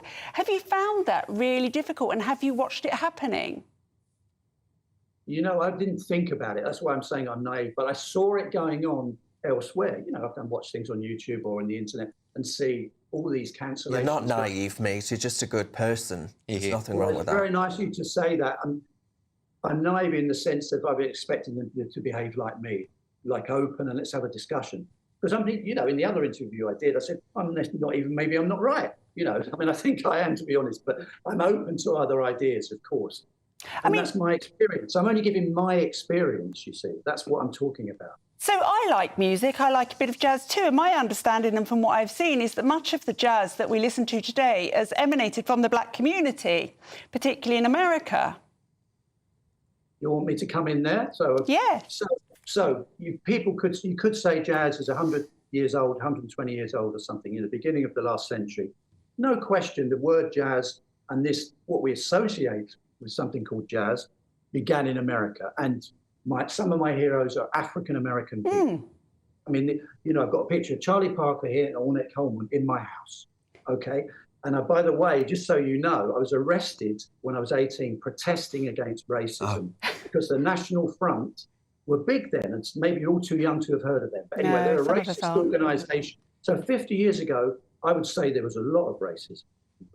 And I got arrested protesting against them. So, you know, you could say my credentials for loving black music and being an anti-racist been my whole life. However, jazz has spread to the whole of the world. Yeah. It's not African-American music now. You could say the origins were, and they're very influential on how I study the music, but it's everywhere. You know, it's in Japan, it's in Australia, it's in Scandinavia. You know, Scandinavia, very few black people, for instance, right? You can't say it's black music in Scandinavia. And people throughout all these countries have a very individual approach to jazz.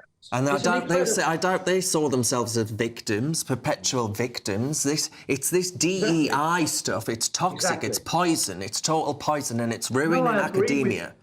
I agree with you. And so, just to go back to my story, just so I can get it, so you hear the timeline of it. That was March. So I got suspended. Well, they didn't call it suspended because that's an official legal thing. So in fact I was, but they called it temporarily supported. Oh, yeah, they weren't brave enough, yeah. No, so all this stuff was going on. I was getting no support from colleagues. Everyone shut down. And so I went on sick leave because, as you can imagine, it's horrendously stressful. I felt very isolated. Oh, no, I can. Yeah. And so sick leave for 5 months.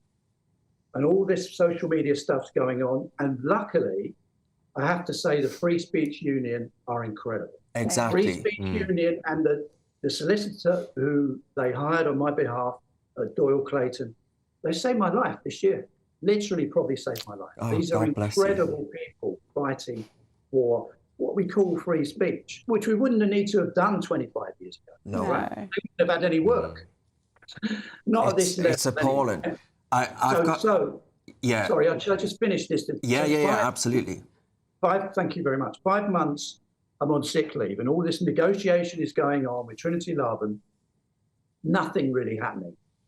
And then suddenly they say, when the new term starts in September, yeah, we're going to make it easy for you to come back. We're going to support you. And on the surface, it looked great. Okay, I'm really valuing this. Is great. And all my classes, 3 days of classes were lined up as normal. I'm on a 0.5 job. I was on a 0.5 job. This is half a week. I was there 4 or 5 days a week because I love the students. I love playing with people.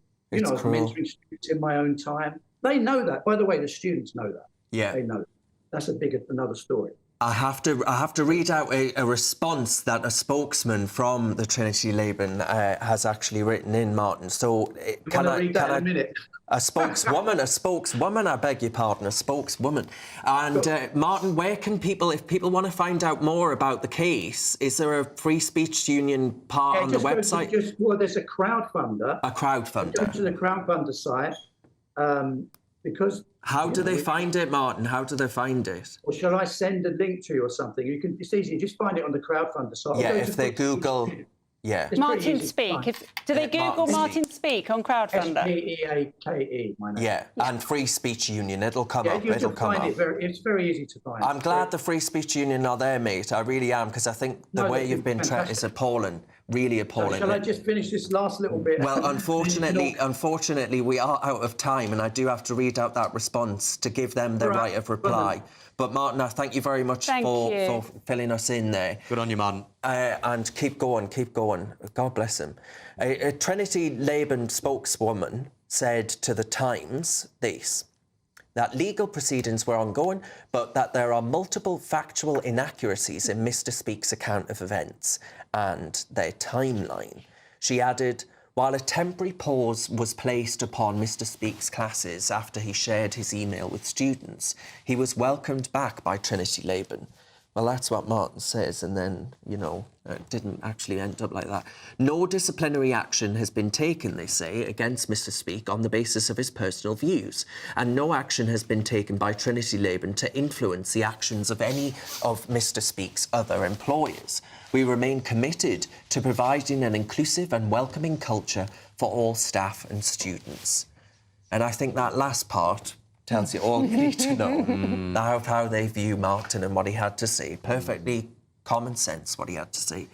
Anyway, on a cheerier note, my friends, how about starting your new year with an incredible £50,000 in cash from us? Well, it could all be yours with our biggest Great British giveaway so far. Here's all the details you need to make the 50,000 yours. Don't miss your chance.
Well, still coming up in the show, Kai's going to go up against Charlie, and he's going to be asking about Charlie, actually, because he's going to be asking about normalising drug use in the UK. Do you see what I did there? That was quite clever, wasn't it? You're with the Saturday 5, my friends, live on GB News.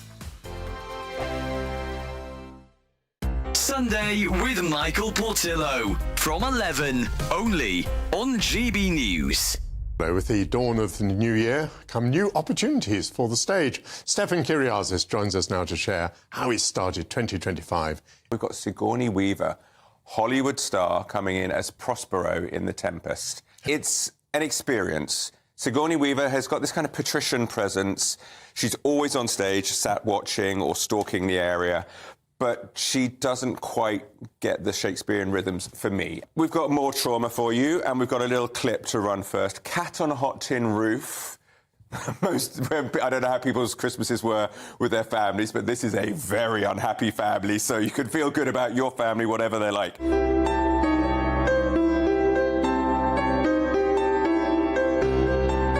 This is Tennessee Williams' deeply unhappy story of a family in sort of plantation south. The patriarch, Big Daddy, is dying, although he doesn't know it yet. Everyone is manoeuvring around him. Everyone is pretty unpleasant, pretty unhappy. It's all based on nobody really telling the truth. Everyone's suppressing things. Got one more thing for us? We do, and suddenly sunshine, life, joy. It's Nutcracker, but in Havana. Which is from Carlos Acosta. It's a very Cuban feel. And again, we've got a lovely little clip to cheer us all up. Good. That.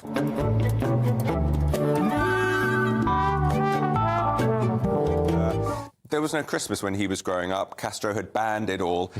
So we've got this setting in Cuba, and instead of magicians, you've got the uncle coming back from Miami, loads of presents. It's just full of joy, and you've got a reworked music. I love the Tchaikovsky score to death, but this one has been added, so you've got kind of Caribbean flutes and lutes and guitars. Huge exuberance, colourful, bright. GB News, the People's Channel.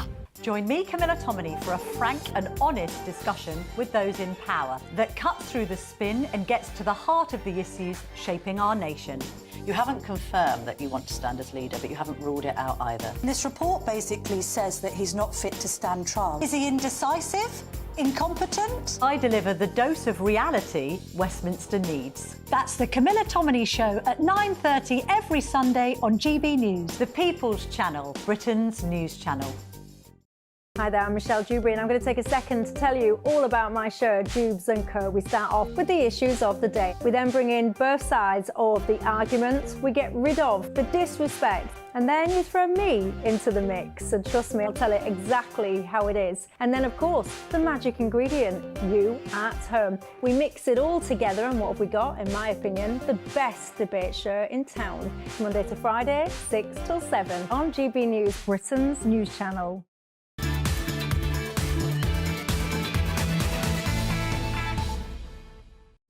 Welcome back to the Saturday 5. You've all sent in lots of lovely messages, but I'm not going to read them out because I want to get straight in to the boxing ring, and we're not going to hold back in here, I tell you that. It's time for this.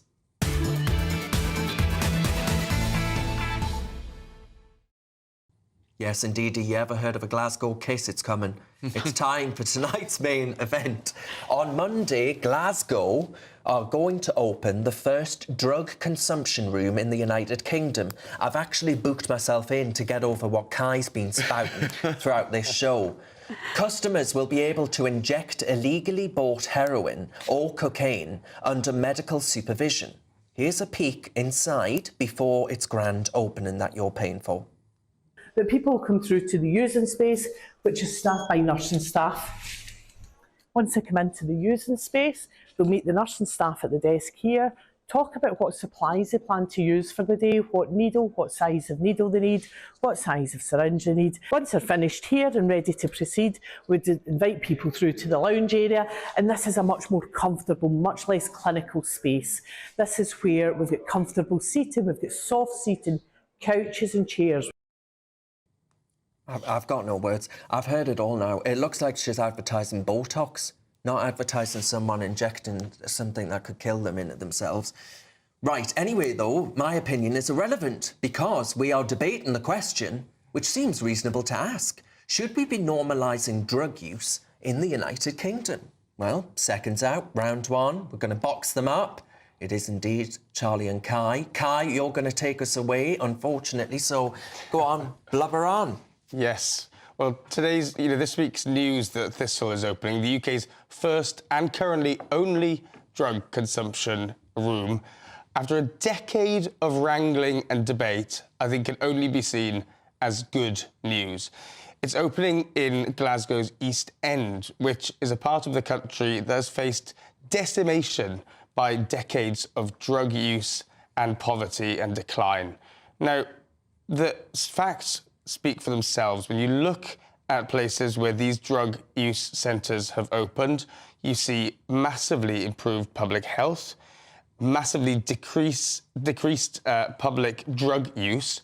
And let's not forget, actually, that an NHS report showed that in Glasgow city centre, between 400 and 500 people inject drugs in public places. To see that decline can only be seen as a good thing.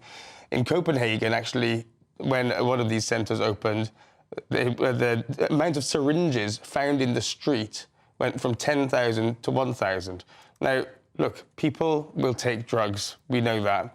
Now, what we're trying to avoid is that spilling over into the public sphere and for anybody to be able to see people shooting up on the street, to find syringes in the street. You never know who's going to find those. And so I'm for improved public health, a decrease in public drug use, and that is not normalising drug use, it's making it safer for everybody else. OK, so I think there's a number of things to say here. First of all, Glasgow is the drug death capital of Europe. Scotland has a huge drug problem and has done for a long time. And I do think that taking, drugged up people off of the streets, taking the needles off the streets, so that some kid can't pick it up and stick it in his arm or whatever, I think that is a good thing. But I think that this whole idea that what we need to do is give drug addicts a safe space to shoot up, I think is fundamentally misguided, because it belongs to this basically liberal theory that the right way to bring someone out of, the right way to rehabilitate somebody, whether that's drug use or crime, is to hug them into rehabilitation. And I don't think this works. I think when it is applied to the justice system, it doesn't work, because we see that these attempts to rehabilitate criminals lead to massive recidivism. And I do think that this same principle applies to this. I don't think that you're going to solve the drug problem by hugging people into wellness. I think that, I'm not even against the concept of a facility where these people go, but I don't think it should be a voluntary thing. I think that these people who are, certainly the ones on the streets who are shooting up and so on, should be rounded up and put into a facility. And it's not somewhere that they can come and go from. It's somewhere that they are contained in essentially. Prison. I don't want to say imprisoned, but effectively, yes. Like, I think that that's how you solve this problem. You do not hug people into wellness. You do not hug people into rehabilitation. You whip them into rehabilitation. Right. Well, ding, ding, ding. Kai, I've got to let you come back to that very briefly. Look, I just don't see the alternative. What you're talking about is really prisons. Now, either the right wing want us to want more and more prisons, or you want us to be spending less on prisons. I really don't understand this. Now, the fact is, we're going to be spending less money on these centres than we would if we have than we would in the alternative, which is overdoses happening in A&E, the massive strain on an already overburdened NHS. I think this is a common sense middle ground, and I don't see any other alternative. We've only got 1 minute left on this part of the show, so I want to put two questions to you by our audience. Freddie says, Kai, answer this very briefly if you would. Kai, are you backing this because it's far easier to coerce someone off their face to vote Labour? No.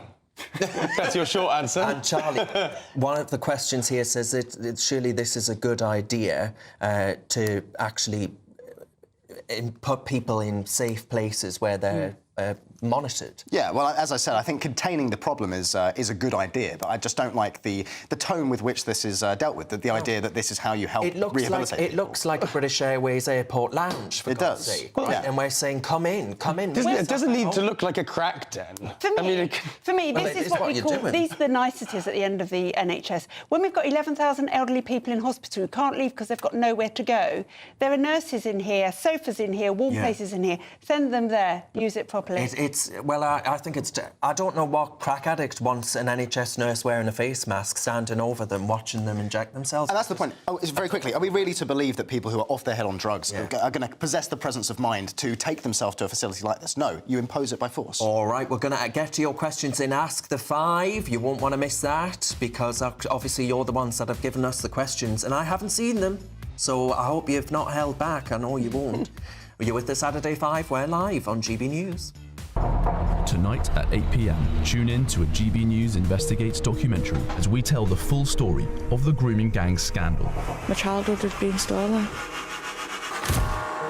We will expose the cover-ups that have kept this national scandal under wraps for decades. Not one person has been held accountable. Our investigation uncovers the true scale of this outrage. I want to see senior officials held legally to account. On GB News, Grooming Gangs, Britain's Shame.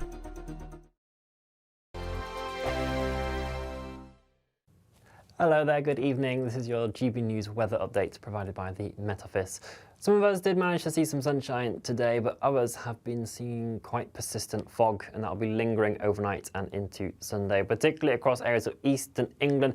It is going to become quite dense overnight. Northern Ireland as well could see some quite widespread fog by the time we reach Sunday morning. There'll be a spot of drizzle from some of this cloud in between, but if you hold on to the clear skies in the east, it is certainly going to be a very chilly night. A frost here, but something a touch milder to start off the second half of the weekend further towards the west. And we really do have a quite noticeable east-west split in conditions as we head throughout the day. That frost and fog will be lingering into the morning for those eastern areas, but you'll notice how different those temperatures are further towards the west, 7-8 degrees Celsius. Do be aware of this fog as it continues to persist into the daytime. There could be some travel issues around if you are heading outside at all, but again, another east-west split across parts of Scotland as well. Particularly in the west, the winds are going to start picking up as we head throughout the day. Gales developing for the Outer Hebrides and parts of the Highlands as we move towards the afternoon and evening period as we see outbreaks of rain arriving here. It'll be a calmer day for England and Wales, and there will again be some sunshine once the fog eventually clears its way off. But temperatures will struggle here again. 3 to 4 degrees Celsius for some of us, but again 7 to 8 possible further towards the northwest. And as we head into Monday, the pressure system squeezing together will provide a very strong southwesterly wind. So it is going to turn quite gusty for Northern Ireland and Scotland, but it's also going to be fielding in some much milder conditions with these outbreaks of rain. So throughout the next week, we're actually going to have a noticeable north to south split in our temperatures. Not the one you'd normally expect, because in fact it is going to be the northern areas that see the mildest conditions, reaching double-digit figures as we move into the week, but still around average in the south. Bye-bye. Good Afternoon Britain isn't just about us. The wonderful thing about this programme is it's about everyone watching. It's an interactive programme. Well, there absolutely is something to see here, and we're going to be talking about it more. Whether it's breaking royal news, Will, please bring us up to date, or indeed a particularly punchy speech in the House of Commons. Very, very curious. We bring it to you live, and then we bring you live reaction as well. That's Good Afternoon Britain, weekdays from midday. Only on GB News, the People's Channel, Britain's news channel. It's Patrick Christie's Tonight, and here we do things differently. It's explaining the absolute madness of this, doesn't it? It's explosive. I mean, this is very good. It's lively. 850. Your government sat there short and it did nothing. It's controversial. And the Middle East has been in turmoil since before I was born. It's everything you need to kickstart your evening. Everyone's had their Weetabix tonight. I love to see it. That's Patrick Christie's Tonight, weeknights from 9 p.m. Only on GB News, the People's Channel, Britain's news channel.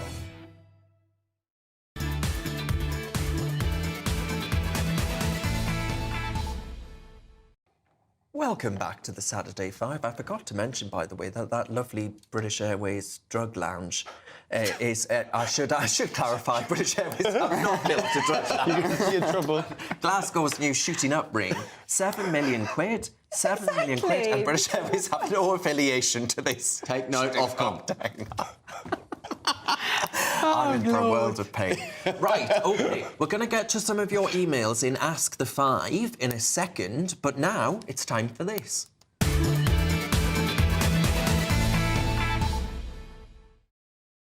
Who's up first? Hopefully not British Airways. I'll go down, because airlines is a nice little segment, a segue, actually. And I've got a little treat for the Saturday 5 gang. I've found some cheap airline tickets to Paris. I thought we could do a little team offsite. It's with an airline called Pakistan International Airways. And I came across them when I saw this ad. If we can just put that up on the screen. Terrible. Yeah. Yeah. So, team. Is this deliberate? Like, Do you think they got Brock to do that for them? Who's coming to Paris with me? It's not for long.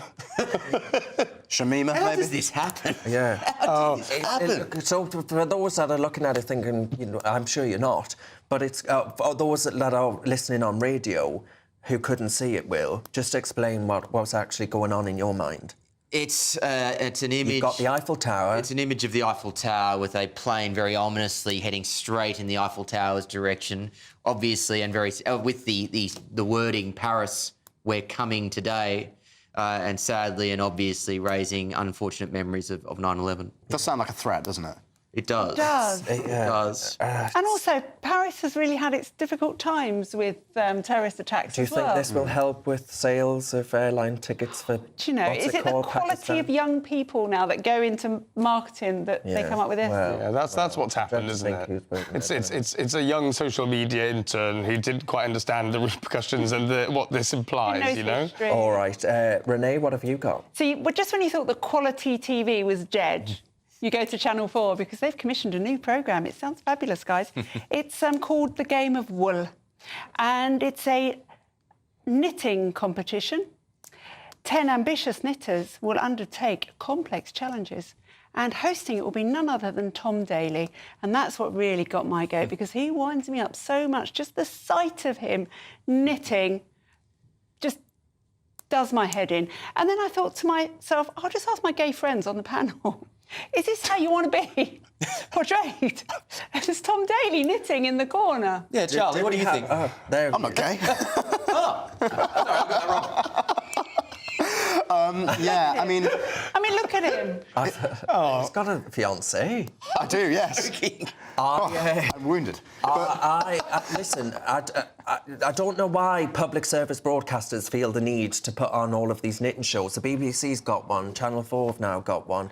Tom Daley just wants a presenting gig, and he's said knitting things is his way in. It would be quite funny if they do that kind of intense, sort of epic music with the knitting going on. I think it could be quite funny. I do hope you'll be recording it every night. Of course I will. If I could ever hold a candle up to Tom Daley's achievements, I'd be more than happy. A multi-time Olympian.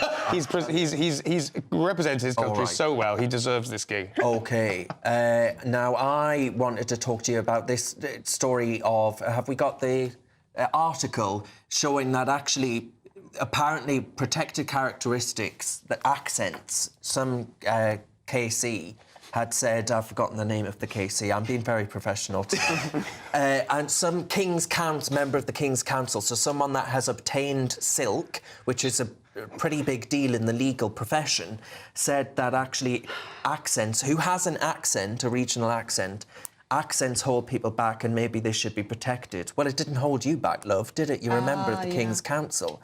So I find all of this absolutely grotesque. I actually Stop protecting things. Yeah, I actually think this protected characteristics is what's wrong with our Mary Pryor world. is the name of the KC, I beg your pardon. It's what's wrong with our world. It's dividing people. It's allowing people to create the division around all of this nonsense. You know, we should be not seeing these things. Yeah. All right, Charlie, what have you got? So the head of the LA Fire Department, Christine Larson, has come out and said that the most important thing, the most important characteristics for a firefighter to have is that they look like you and that they are, you know, representative of the community that they serve. Obviously, this is a code for gay race communism that we have seen across the West in these recent years. And she said that if your husband is in a place and has to be carried out, that he shouldn't have got himself in the wrong place in the first place, which is very reassuring given the wildfires that are ravaging Los Angeles at the moment. You want to see somebody that responds to your house, your emergency, whether it's a medical call or a fire call, that looks like you. It gives that person a little bit more ease. Goodness gracious me. I mean, to be honest, I would trust that person carrying me out of a burning building. I want my firefighter to look like Mr. Universe because I want him to know that he's strong enough to do the job. Well, yeah. Do you know, I do look forward to the day that all of these videos and stuff are in a museum. Kai, what have you got? is, well, I'm going to be talking about the meal deal, the humble meal deal that that Tesco's has brought out stats about, right? They've looked at every meal deal purchased in 2024, and the sausage, egg and bacon sandwich has been trumped by the chicken club sandwich. But what really got me is the snack, Britain's favourite snack for a meal deal. Do you know what it is? It used to be the flame-grilled steak McCoys, a wonderful snack.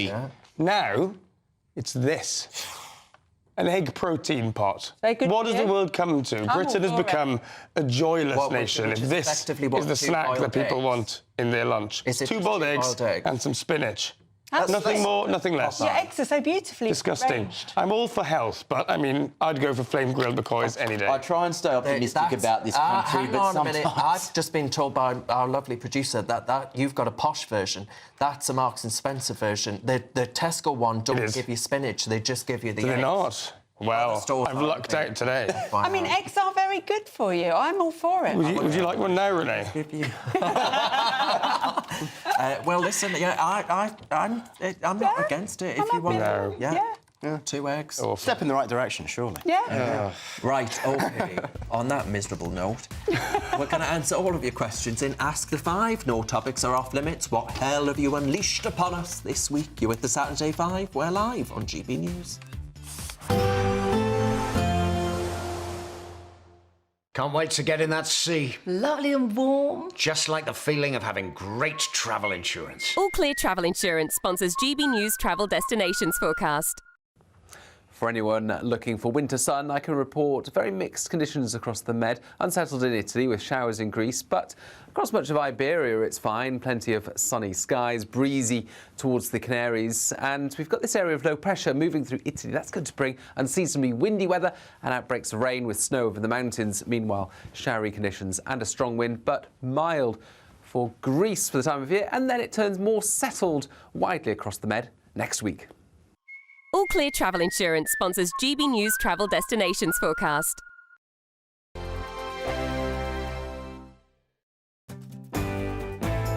Hello there, I'm Eamon Holmes. Thank you for joining us on GB News, Britain's news channel.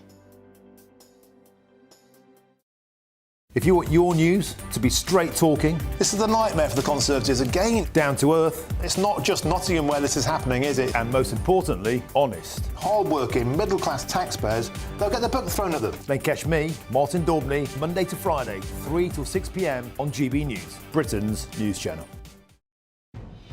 Good afternoon, Britain. Weekdays from midday. Teenage girls are out drinking their male peers in the UK at a greater rate than any other European country. Yes, more than a third of 15-year-old girls in the UK report getting repeatedly drunk, compared to less than a quarter of boys the same age. I suppose what I'd say to this is, boys, what are you doing? Pull yourself together. Well, joining me now is the editor-at-large at the Mail on Sunday, Charlotte Griffiths, and the former Labour advisor, Matthew Larzer. Charlotte, you're going to have to speak up on behalf of girls the country over here. 15-year-old girls boozing much more than their male counterparts. I think it's to do with the pain threshold, so we can handle hangovers better. Do you get hangovers when you're 15 years old? Yes. Oh, yeah. I was drinking hooch and Smirnoff. Absolutely. Whatever happened to hooch? Yeah. And I just think we can tolerate it better. Right. And I don't know, I grew up in that kind of wild child 90s drinking era. I'm showing my age a bit.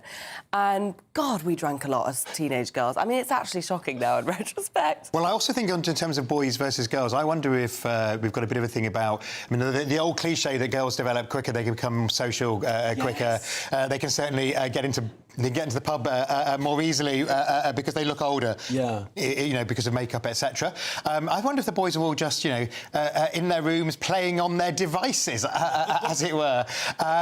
You know, as people increasingly dominated by screens, whether in fact there's an issue about socialisation, about whether in fact, you know, the lads are not out there socialising. They have little sips of wine in France from the age of like 12 and they're absolutely fine about it. Yeah. Whereas we all know what happens to British girls, because I was one of them. You turn, however, old enough to get a bottle of Smirnoff Ice, and boy, do you go for it, and until you're vomiting, basically. GB News, the People's Channel. Join me, Nana Akweer, for an informative, interactive news programme with a difference. It's fun. No, he didn't say that, though. I'm so surprised. I think there's an element of truth to that. Join me from 3 p.m. every weekend, only on GB News, Britain's news channel. I'm Stephen Dixon, and thanks for joining us on GB News, Britain's news channel.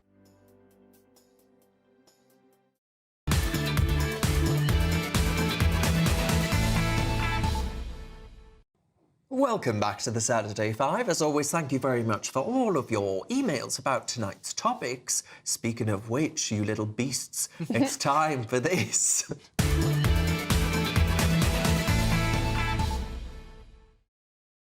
Yes, any Ant and Dec questions coming in? Well, let's see. Our first question comes from, not from Ant and Dec, that would be a turn up for the books. Our first question comes from Lucia. Lucia says, do you think Labour cancelling the May local elections is wrong? Renee, you were saying you do. I do, of course I do. They haven't cancelled them, that they are allowing councils to opt out of it. It's wrong, of course it is. Well, they're it running suits scared. them to let them do it. Of course, they're running scared. And you would admit that as well, Kai. They're running totally scared. No, it wouldn't really suit Labour to do this because if you look at who's actually up for re-election in May, it's 1,300 Conservative councillors versus, say, 350 Labour councillors. Well. Yes, and I agree. Now, I don't really know why they're delaying would do well, these isn't it? elections, That's why. but I don't think it's a massive risk to the Labour Party, not at all. Oh, I think it definitely I think is. it is. It's very conspicuous timing given how well Reform are polling. Yeah. All right, Left Greg. delusion in the corner. Greg asks, speaking of Reform, Greg says, is Farage the right leader for Reform UK? I would say resolutely yes. Absolutely. Look, 5 years ago, Reform had 1,000 members. Now they've got, you know, what is it? 170? 170,000. This man has got the political sense of a tiger. He knows what to do. I will say, I mean, for the time being, I do think Farage is absolutely the right leader because all of the momentum, he is the party. All the momentum is behind him. But there has to be a succession plan at the same time because it can't just all collapse when he goes. Well, Charlie Downs. Well, is he the next one? Is he the next lad to take over? And Margaret says, Darren, please stop piling into Kai. You may not agree, but it's called free speech. Oh. We're going for a drink after this. I don't believe in free speech. Yeah, well, no, he does believe in alcohol, though. Right, and our next question comes from James. James says, with Trump coming, how scared do you think Starmer is? Oh, sacred. No. I think he means scared. I think he means scared. Yeah, I think that means scared. But it says sacred in the autocue. We've just sacked someone. Sacred, scared, it doesn't really matter. That would imply that he's capable of an emotion, which I just don't think he is. So I'm going to say no. I think he's scared. I think he's scared. Yeah, I totally do. I think Trump has genuinely been the best thing that could possibly happen to us at a really, really rubbish time for our country. May even save our islands. Ofcom, I mean, Kai, could you just balance that out? You know what? I don't think Starmer needs to be any more scared than any other world leader, but I think they're all scared because what Trump did last time and what he's doing again this time, and you've seen it even just the last few days, the news cycle is so crazy already. It is going to be a completely new chapter in world history. I don't think that's an overestimation. I think he is here to stay. MAGA's here to stay. It's not an aberration, and all world leaders are struggling with that concept, I think. Huzzah! Yeah, huzzah! We had another question that we can't get to, sadly, from Bruce asking about the dinghies. Send it next week, Bruce. Next time, Bruce. Yeah, we'll get to you next time, Bruce, I promise. But I think the world is scared of President Trump, and I think it's going to be the shake-up that the world needs. Yeah. I really do. All right, on that cheery note, thank you very much to our guests tonight. Next up, it's Grooming Gang's Britain's Shame, hosted by Charlie Peters, doing a phenomenal job. You won't want to miss it. Thanks for watching. See you next week.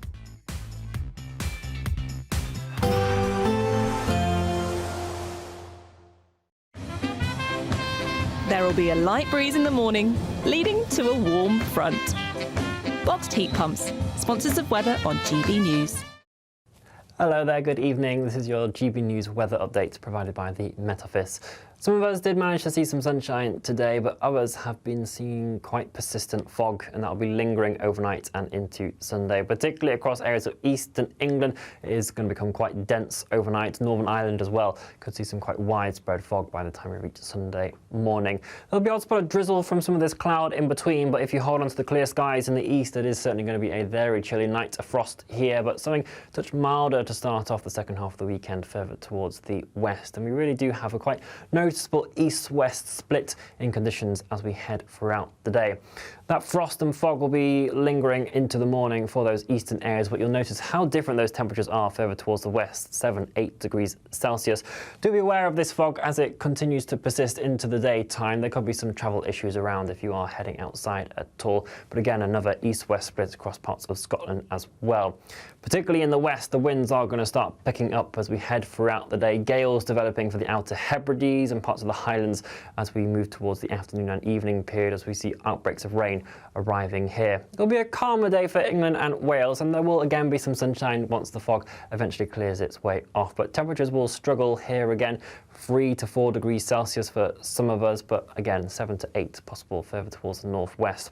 And as we head into Monday, the pressure system squeezing together will provide